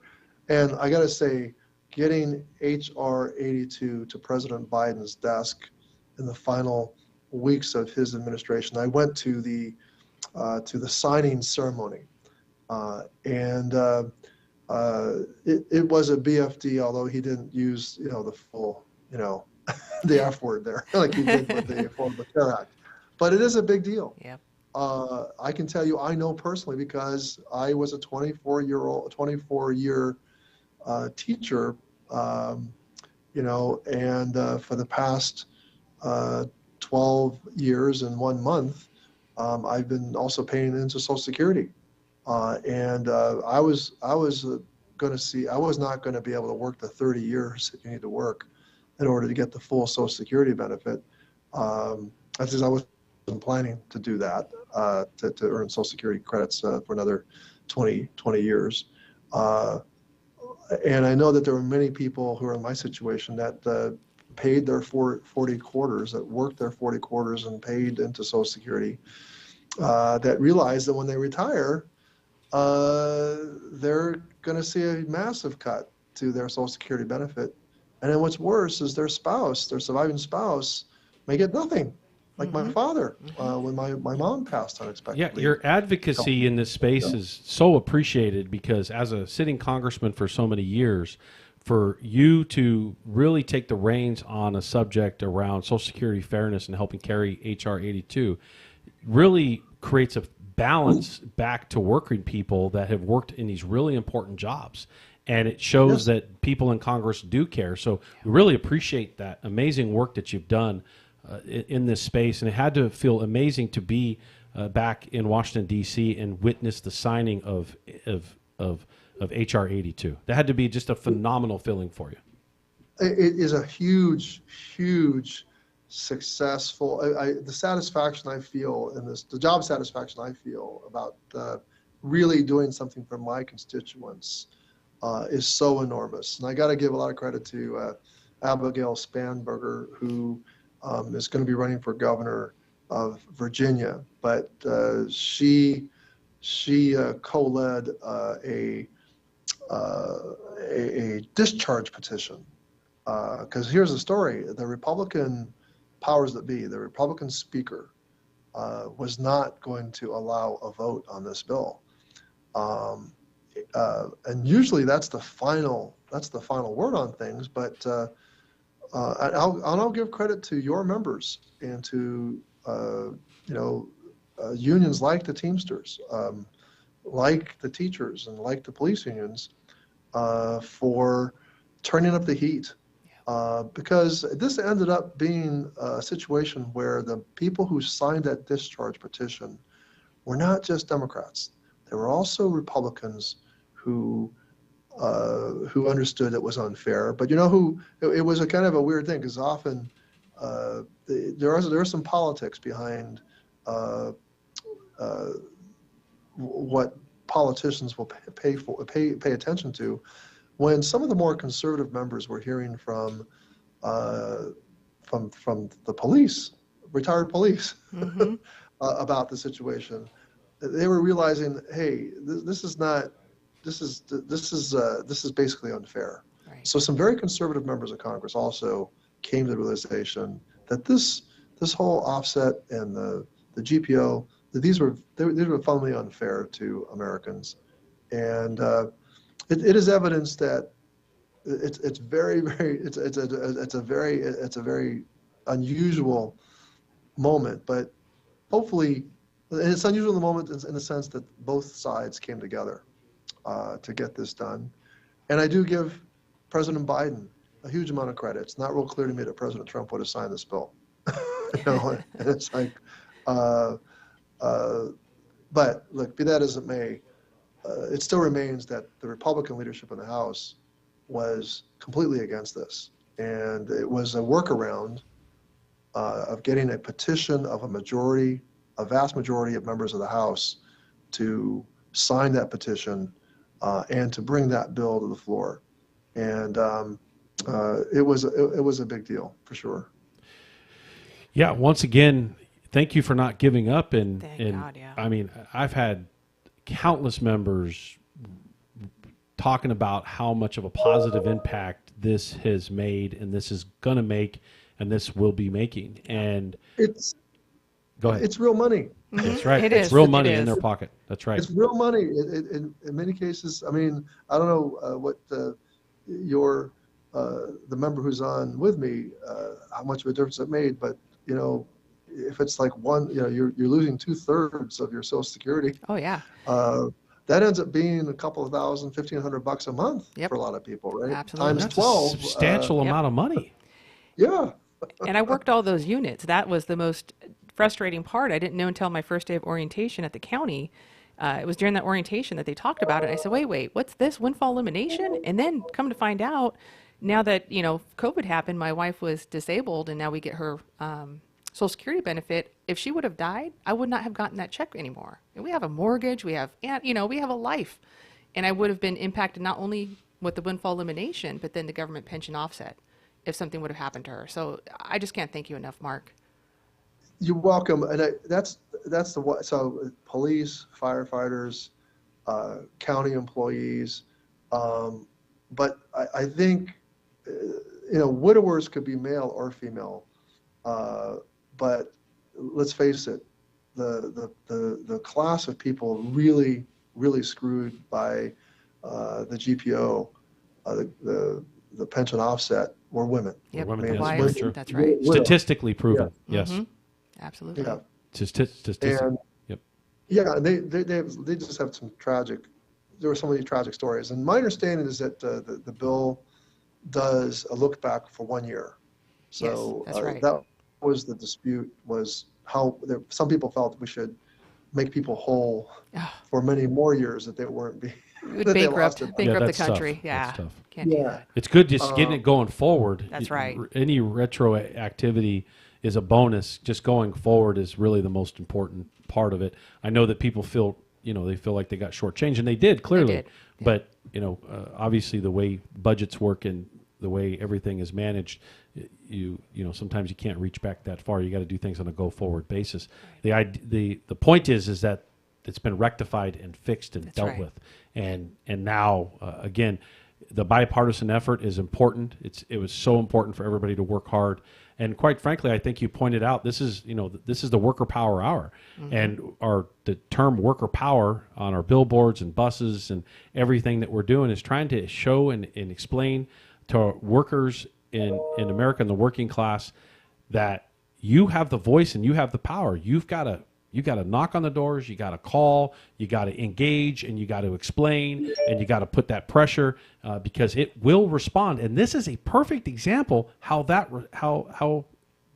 elected leaders responded to that. Yeah, that's also it's not a. What I also think this victory means is it shows the power of belonging to a union. Yep. And if there's anybody out there who's like questioning, whether or not it matters to be a member of the union, it was unions like the Teamsters. It was like the California Teamsters Association and the NEA. It was police organizations. It was people who represent county employees and public employees. These were very important players in producing this bipartisan result. It's a remarkable result. And boy, a victory like this really shows that you can get the government to do the right thing. And so y'all ought to be patting yourselves on the back, and you ought to be like getting more members to join. Getting more members to join and say, see here, this is what you get. That's right. when you stick together and you align behind a priority and a purpose, because it took unions like yours knocking on the doors of members of Congress, both Republicans and Democrats, and making the case to them and persuading them, and this is a very, very satisfying outcome. Absolutely. When it's appropriate for you, do you have any legislative goals going forward? Obviously, you're a Democrat. You're not in the majority. However, you obviously have had to work across the aisle many times over the years when that pendulum swings back and forth. So you're definitely no rookie to having to deal with the situation that is in Washington right now. And so is there anything you'd like to talk about that our members and workers are affected by some of your legislative goals for the new Congress going forward? Well, I think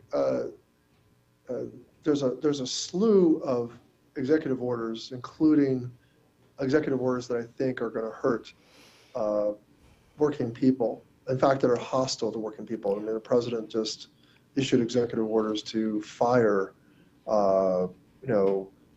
members of the NLRB, the National Labor Relations Board, and the EEOC. And ultimately, I think these firings are illegal. But he also said during the campaign that he was going to be the king of overtime. That he was going to try to relieve taxation on overtime pay, which is all fine and well. But more important is the fact that overtime pay should be at the level it ought to be.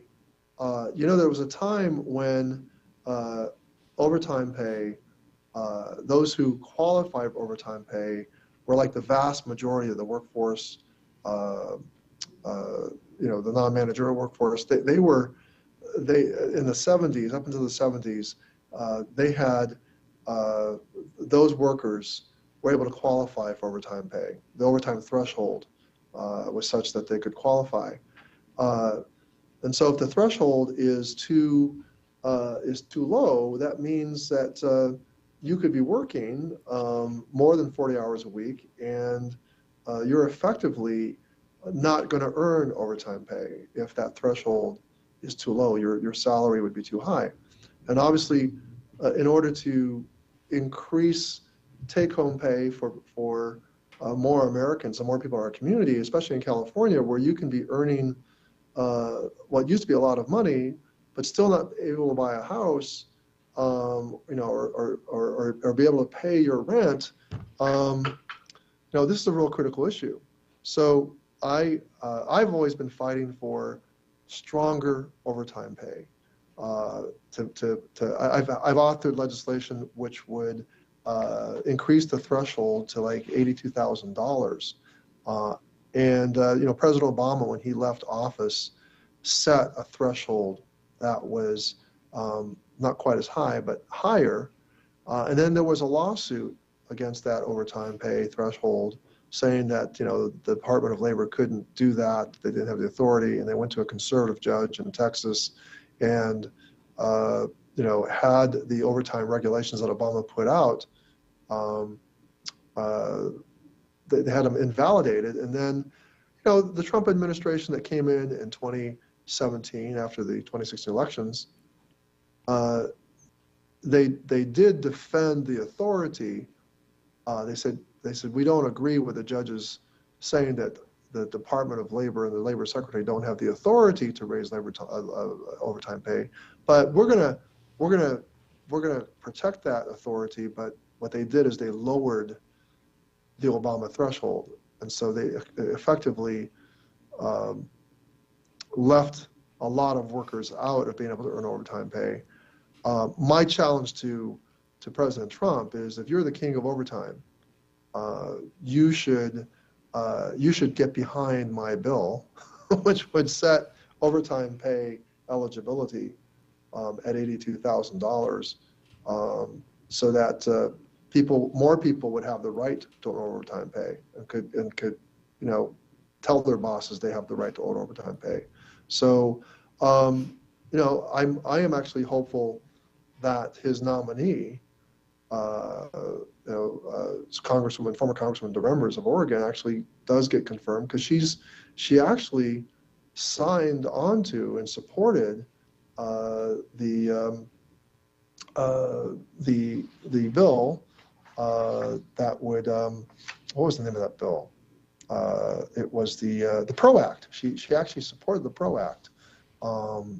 But that may be a count against her among Republican senators that are going to be they're railing. Some are railing against her because she's also a recommendation from our organization. Our General President O'Brien obviously is advocating for her to be confirmed as well.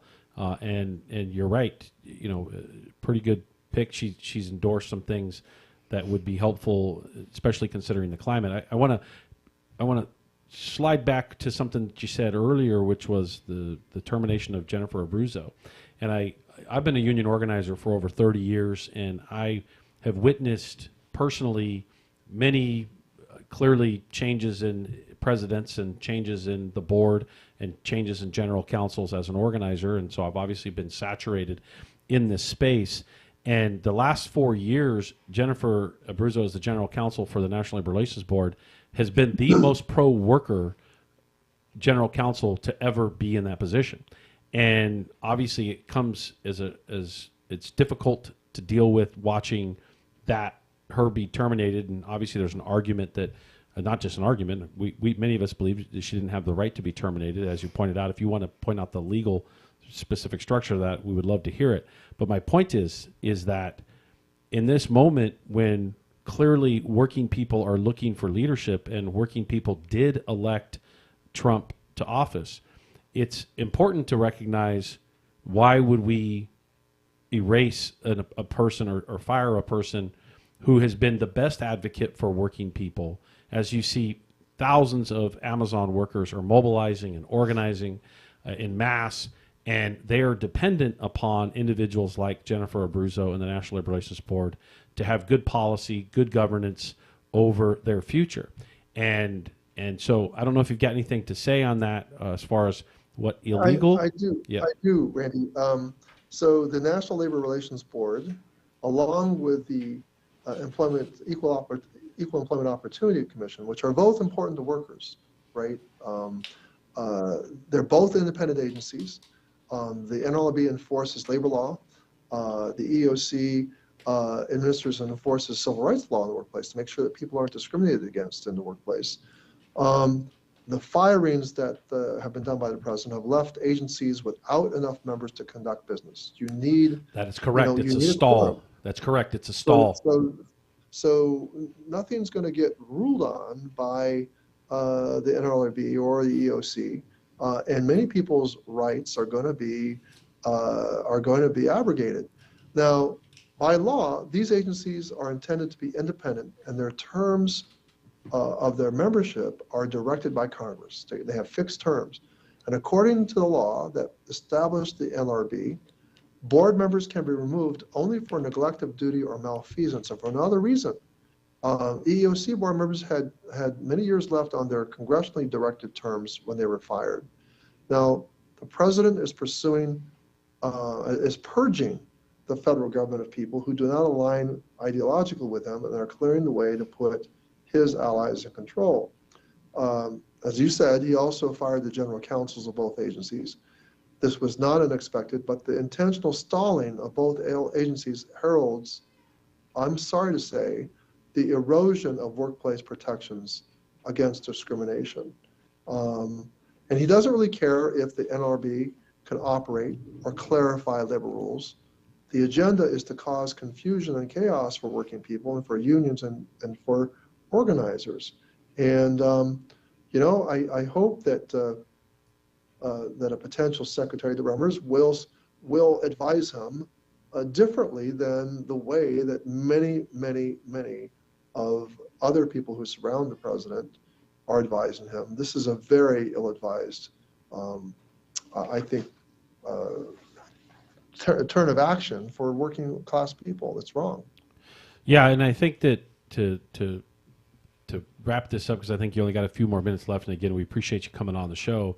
The strategy for corporate America to stall these things out is, it makes it to where everybody kind of looks over the fact that these agencies are there to protect working people, and that by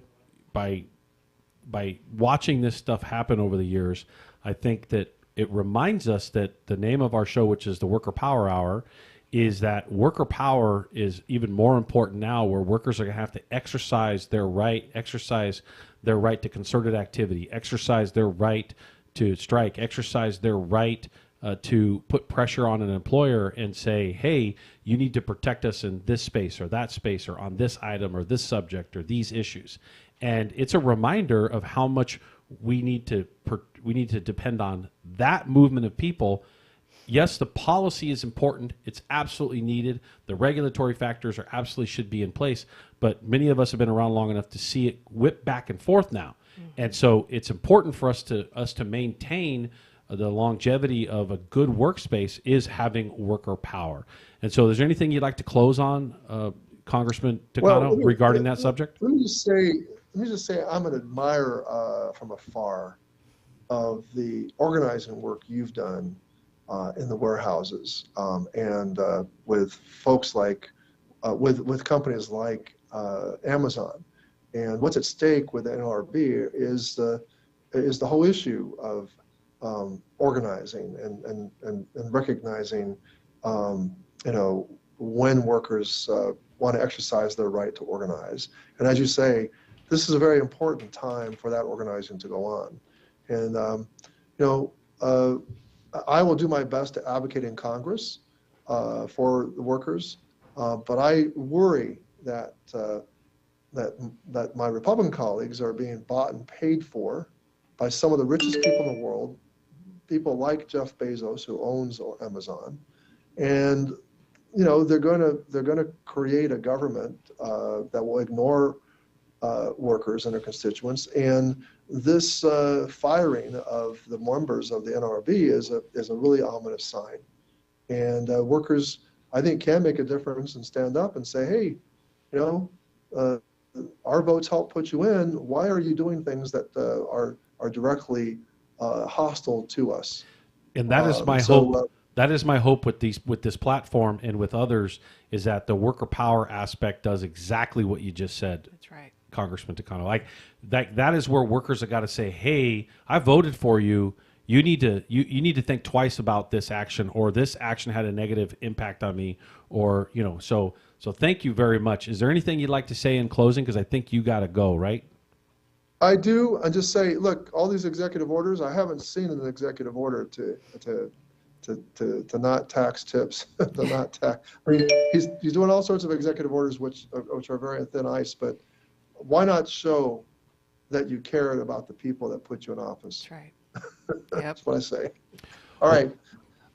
Thank you for this opportunity, Randy. Appreciate this time I was able to talk with your members. Hey, no, thank you again for coming on, and thank you for your advocacy around HR 82, your advocacy around labor and supporting labor, your future advocacy on the committee regarding pensions and all the other good stuff. Obviously, it's a long title there, and we know you're going to be the perfect person for that space. And thank you for recognizing that work that we've been doing in these warehouses, because that work isn't about me. That work is about those workers and making a good work environment so that those could be good working class jobs to provide for families in the Inland Empire, which we all grew up in, and we want to make sure that this great community has the best jobs out there.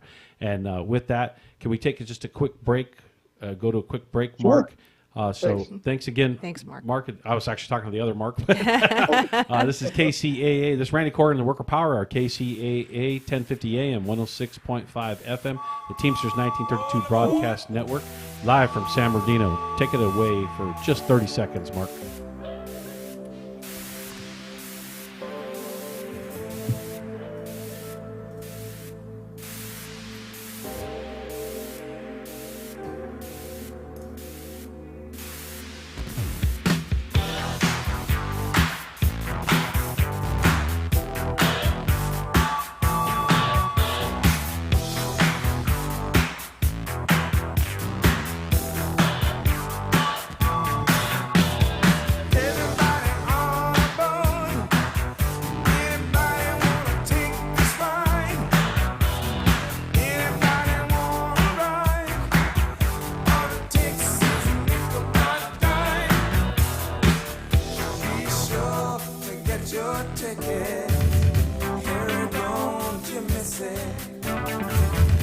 Everybody's got to stand in line to make sure the back to will be right on time. Everybody all aboard. Everybody all aboard.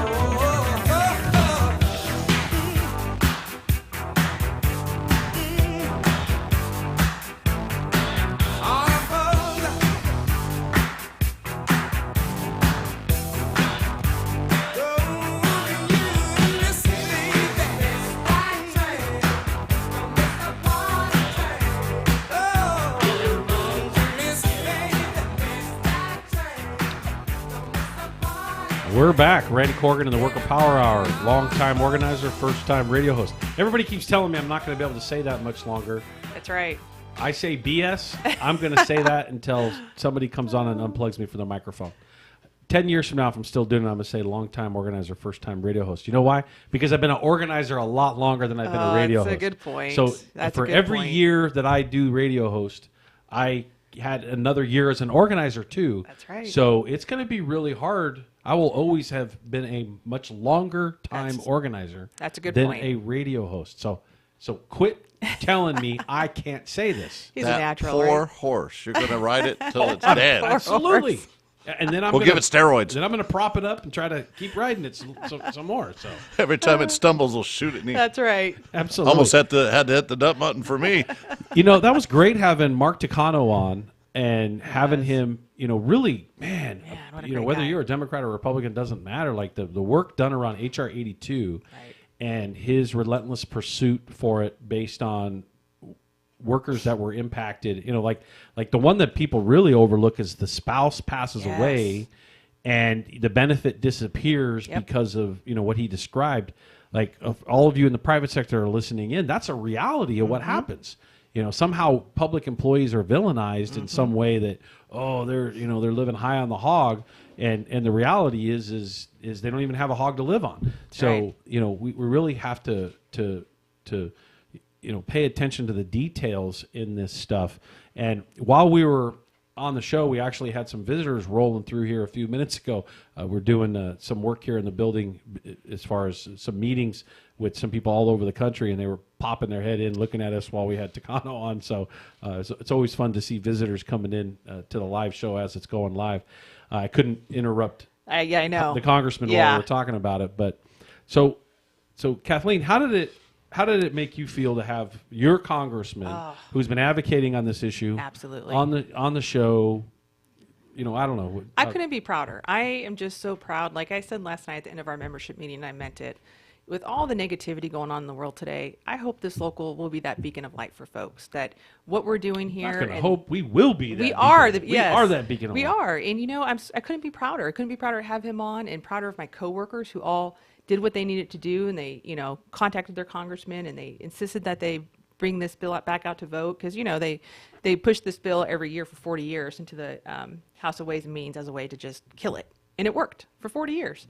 So I just couldn't be prouder. I couldn't be prouder of him standing by, you know, signing on that bill every year. I can't even remember how many times, you know, he was a part of it, but it's been a long time, and just couldn't be prouder, and thanking him personally because it impacts a lot of our members, and we have some very, you know, intense stories behind Yes, HRH too. very You know? much so. Yeah. And on a lighter note, apparently I'm sponsoring a cake for the car show. Oh, I love it. I like it. Oh, it's going to be From the Escape. Irish CrossFit. Somebody Irish said, CrossFit. Oh, I hear Randy's going to sponsor a cake for the car show. And then I also, someone asked if they have the wagon wheel pizza at Oh my gosh. at Escape. The wagon wheel's a huge pizza at a place somewhere far away, and that person is taking a nice little dig because Would that be Ralph? No, Oh. it's actually Scott. Oh, Scott's Scott. taking a shot because he went and bought a bunch of wagon wheel pizzas when there was only about 5 or 6 of us, and a wagon wheel itself will feed like 20, and we Oh, had pizza man. coming out of our ears for. I wish I was there because I could have helped you out. Let me tell you. Right. Oh, it's hilarious. Anyway, so yeah. Oh God, that was great. That was. And you know, I from what I understand, we have Mike Irie going to tell us. He's going to call in and talk a little bit about his job. Oh, he's on the phone. Oh, right. Is he fired up? Oh, fire! Oh, hold on. Oh boy, are we going to need these? Those dump button, all of it. All right, let's do it. Yeah, let's get Mr. Irie back on the phone. You know, I hope he's been listening to the whole show and he can introduce some of this cool dialogue. And you know, what I love about the show, it's, you know, we got to hear what Jenny did. You know, we got to hear from somebody from Utah talking about something that they're battling legislatively, right? You know, we get to hear, you know, a congressman come on and talk about the cool work they've done to help some working people. We had a small business owner come in and talk about all that cool beer and right. pizza that they have, which I'm sure Mike Irie would love for us to package up and take to him all the way out there in the middle of the desert. But with that, I think Mike's going to come back on the show and tell us a little bit more about his job. Mike, you there? Yes. Randy, how the heck are you? I'm pretty good. You know, you did a really good job. I had a lot of people loved to hear from your dad, from Pops. Oh, Dad didn't come to work today. It's bring your mom to work day today. Oh my! Bring your mom today. Oh really? my goodness! Really? Yeah. Mark's No, it side. was rad. She got to see some things.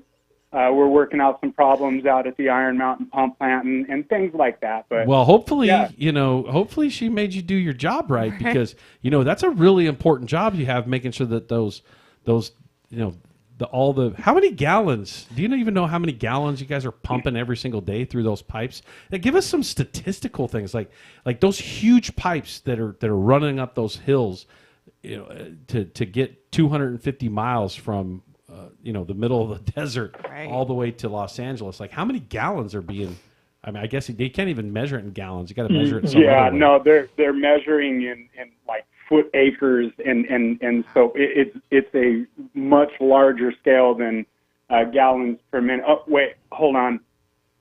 You don't even know. Mom's got something to say.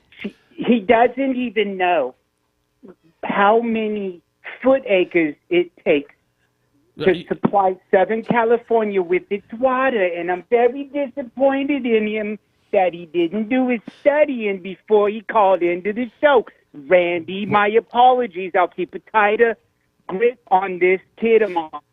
Well, you know, you're the one who raised him, so, you know, you should smack him around a bit right now right. and make sure he gives us the proper information. I agree, but I'm not in favor of child abuse, even though he's a grown man. At least he acts and looks a little bit like it. Anyway, I don't condone violence or anything like that, but I'll make sure that he's better prepared for the show for next week, okay? But he did a great job today. He was painting and putting in floorboards and nothing really related to the waterworks, but it was a great day. It was bring your mom to work day, but he didn't give me pizza. He didn't sponsor a keg. Nothing like that, Randy. How do I get him to do that? Well, you got to kick him in the rear end or something. I know you don't support, anything like that, but at some point you're going to have to get him in line. How much volume of water moves through the desert like that, seeing that he doesn't know? Do you know the answer to that? Well, there was one outlet structure at the Copper Basin that was pumping out 875 cubic feet per second just a couple of days ago, and they had to tune that down a little bit because we're getting ready to get into the shutdown phase of our annual process where we empty all the canals and we empty because I don't work here, I just know a few things. But anyway, yes, so we're getting ready to get into the shutdown, and we do all of our maintenance and repairs on all the equipment, the pumps. There's a pump down right now at the Gene facility that they're going to repair. It's going to be beautiful. That all starts in a month, and I hope that they have another bring your mom to work day. It's not like it's a regular pump either. It's this massive, huge pump that is moving a massive amount of water. Like what's that like? Did you get to see the pump today and the pumps, or have you ever seen them? I was doing the residential work with them, but I've been in the pump plants. I know the guys down there that turn the wrenches and do the electrical components and reset the relays. But yes, every plant has 9 motors, the 45 kV giant General Electric structures with impellers and giant rods in the balance. It's beautiful, Randy. Maybe I could set up a tour for you. We could do a live broadcast. I would love to see some massive operation like that. I mean, you're making it sound, these things are huge, and it's a ton of water. It's getting pumped through these pipes for 19 million people. It's really important work. You got to be proud of your boy. That's right.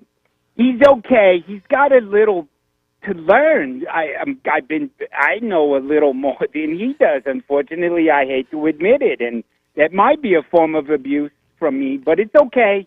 He'll learn and maybe catch up to what I know. But yeah, I'm very proud of him. The work that he did today was beautiful. I'm so glad he doesn't interrupt you either while you're talking and you're explaining his job.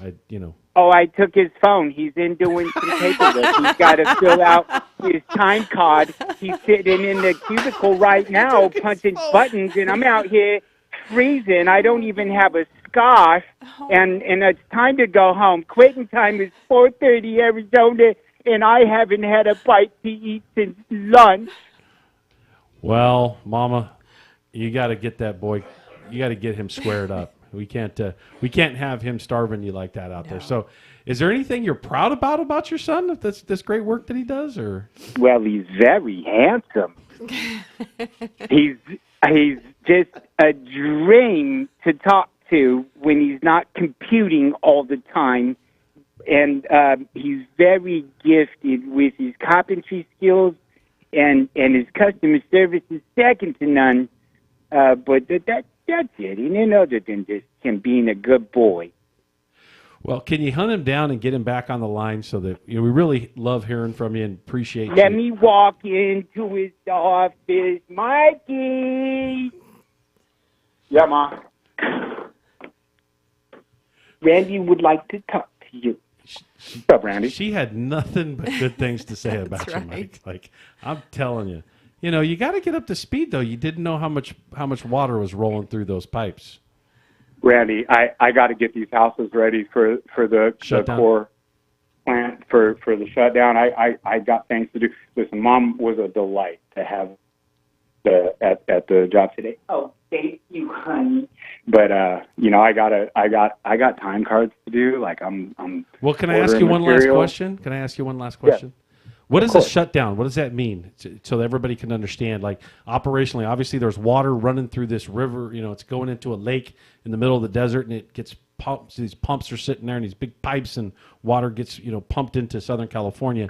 What does a shutdown mean? Everybody's probably listening on, what do you, unless you work in a water district or something. No, so the shutdown happens annually and it gives Met 1 month to shut down all the pumps, do any necessary repairs, upgrades in the canals. If there's any broken concrete, they're empty. So that's the time to fix those. Floodgates, we have underwater welders in the reservoirs. Like that's the time to get all that work done. And then once the shutdown is complete, boom, we fire back up all the pumps, fill all the canals, and get water out to SoCal. Well, you know, I got to hand it to you. Taking your parents to work and making sure that they see what you do. You know, maybe at some point you can take your kid. You know, and we really appreciate making sure that 19 million people have water in Southern California. And what do you think of the show, Mike? The show's great, man. I'm so proud of you, Randy. I love it. Good on you, man. And good to get the word out there and represent the workers. That's what it's all about. Were you listening when Escape Brewery was on earlier? No. Wait, whoa. You said brewery? Right. Yeah, you probably were a little busy. So we had a Teamster Advantage partner come on, Escape Brewery, and apparently, you know, she was describing all these different beers and it's not just, I mean, I guess you can get it canned there. They actually can it there and you can grab it and take it. They have great pizza and all kinds of stuff. So next time you're over in this neck of the woods, you should go visit that Teamster Advantage partner and make sure that you test out that beer and pizza. I love everything you just said right now, Randy.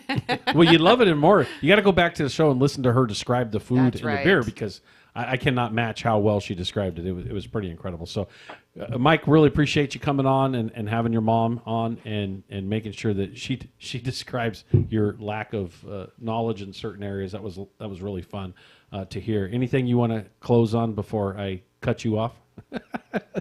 No, Mom, you have anything for Randy? No, just tell him to have a wonderful, wonderful evening. Like you just did, Mom. Good job. All right. That's it, Randy. That's all I got, Bubba. All right. Thanks. Keep that water flowing through the desert there, Mr. Irie. Really Count appreciate on that. it.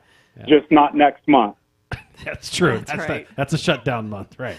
Yeah. Okay. We'll have to bring him back on when he gets a chance, and have him explain. Because what I'm curious of this question is when the water shuts down through the pipes and the canals and all that stuff, and the shutdown actually happens. I'm assuming what they're doing is they're working off of the reservoirs. Right. And so what they're doing is they got to fill the reservoirs up, and then I'm assuming that the time that they're drawing from the reservoirs is the least amount of draw time in the system. But you know, maybe later on, hey, if no one really likes him coming on talking about his job and having others, in his family explain, or who else, maybe he's going to have a supervisor looking over. So I have no idea. This guy and his impressions are, I mean, they crack us up. I hope that all of you listeners enjoyed it as much as we did here in the studio. My face hurts. Laughing. I can't breathe. My face hurts. I was laughing. I couldn't stop. Oh, my gosh. Oh, my goodness. What was your favorite part of that, Mark? Oh, his mom. Oh, just taking over the whole conversation. That's right. Yeah. My favorite part was, how come he doesn't interrupt you? I took his phone. Yeah. Oh, my God. I love it. I took his phone. I love it. And that guy does that at 6 in the morning. Oh, boy. We've rolled out to do something together before, and he'll roll up, and I'm like, I got a half a cup of coffee in me. I ain't ready for anything. Yeah, And Mark's he not just a morning person, by the way. pops off, and you're like, Oh, geez. okay, Mike, it's way too early He's for that. a riot man. What a fun guy to be around. Oh, he's he always is. like that. He is a lot of fun to be Always around. like that. Yeah. Well, with that, we've got some news, I think, to report on. We touched a little bit on it with Mark Takano, the issue regarding the Jennifer Abruzzo and others at the NLRB and the EEOC being terminated yesterday morning. And obviously you heard that look, my perspective on this is we have to hold any administration accountable to protect working people. That is what unions stand for. And the difficulty in terminating Abruzzo and dealing with the aftermath of what legally that means and how that's going to happen is there's going to be a legal challenge to say you can't do that. But Mark said it in when he was on, Mark Takano, Congressman Takano said that then stalls the process of adjudicating much of these things that Amazon workers or any worker that is under the regulatory body of the National Labor Relations Board. And so this is a big impact, and there's a lot to be dealt with. But it's also a reminder that we cannot depend on these regulatory bodies for everything. We have to depend on ourselves as workers, and we're not just going to sit here and be like, oh man, I'm mad, I can't believe this person did this and did that, and we can't be depressed about it and to a point where we don't engage and we don't do something about it. And so if you voted for the president, or if you didn't vote for the president, it's important to call your congressperson. It's important to call your senator, because Congress does control the National Labor Relations Board. The National Labor Relations Board actually works for Congress. And the legal arguments that are happening is that there are certain entities which are really led by corporate America, big special interest groups of corporate America. They are leading an effort to try to gut regulatory factors, and the labor board is a regulatory factor. Yep. And so I know some people don't think about it like that. They get kind of caught up into the narrative that big business says around regulation, and they forget that a lot of what that regulatory stuff is protecting against discrimination issues, protecting against being for your worker rights, protecting your wages and your overtime and your working conditions and safety. Yep. Those are regulatory factors. That's right. Quite frankly, the majority of the regulatory factors are actually what directly impact workers on the job. And so the effort of corporate America to capture our government in this way may be celebrated by some, but if we're working people, we need to be very concerned of this. Absolutely. Because whenever a company tells me I'm trying to become more efficient, I get it. We want a company to be efficient and profitable and pay people well. That's it. Yep. Period.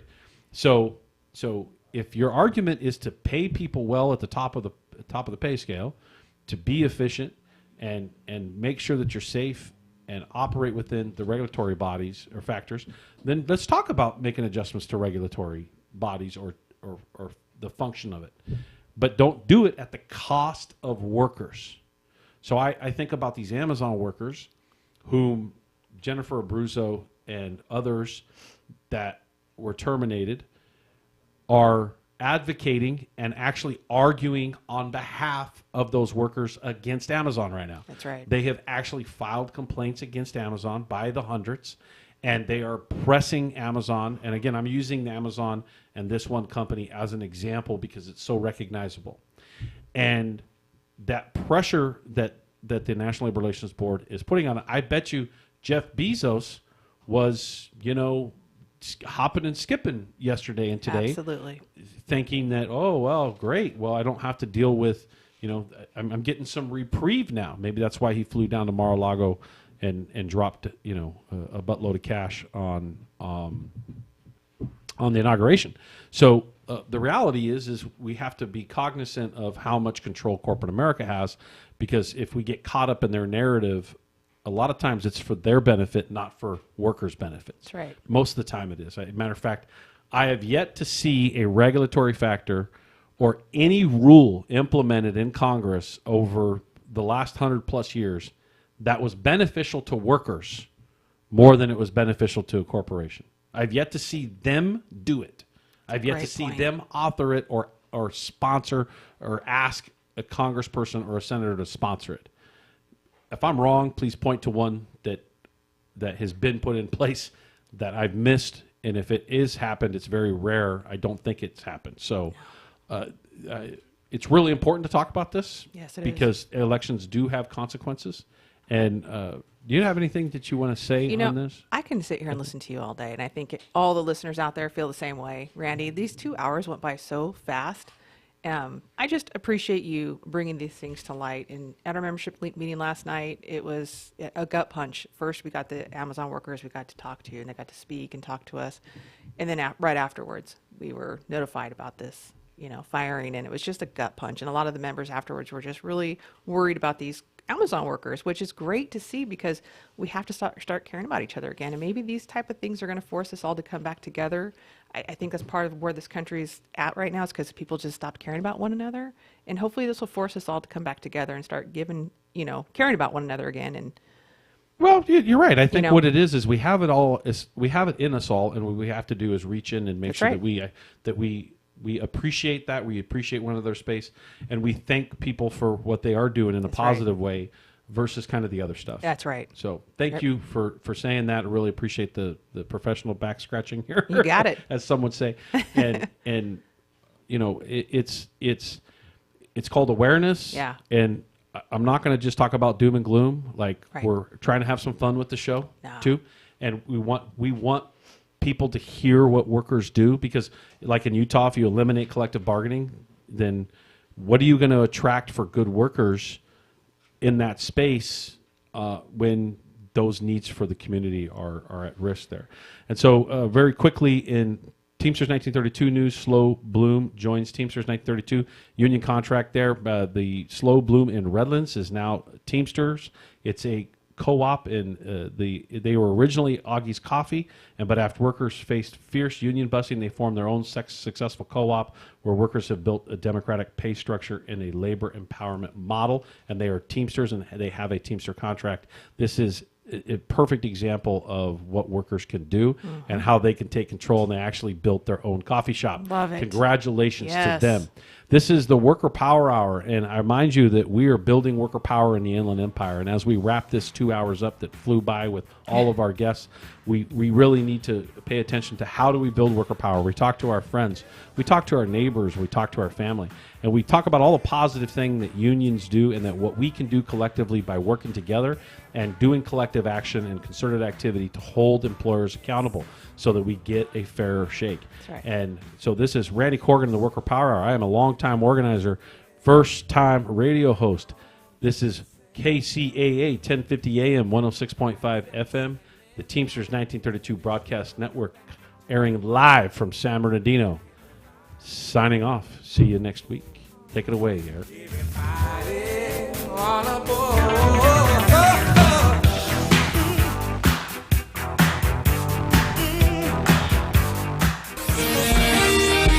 NBC News on KCAA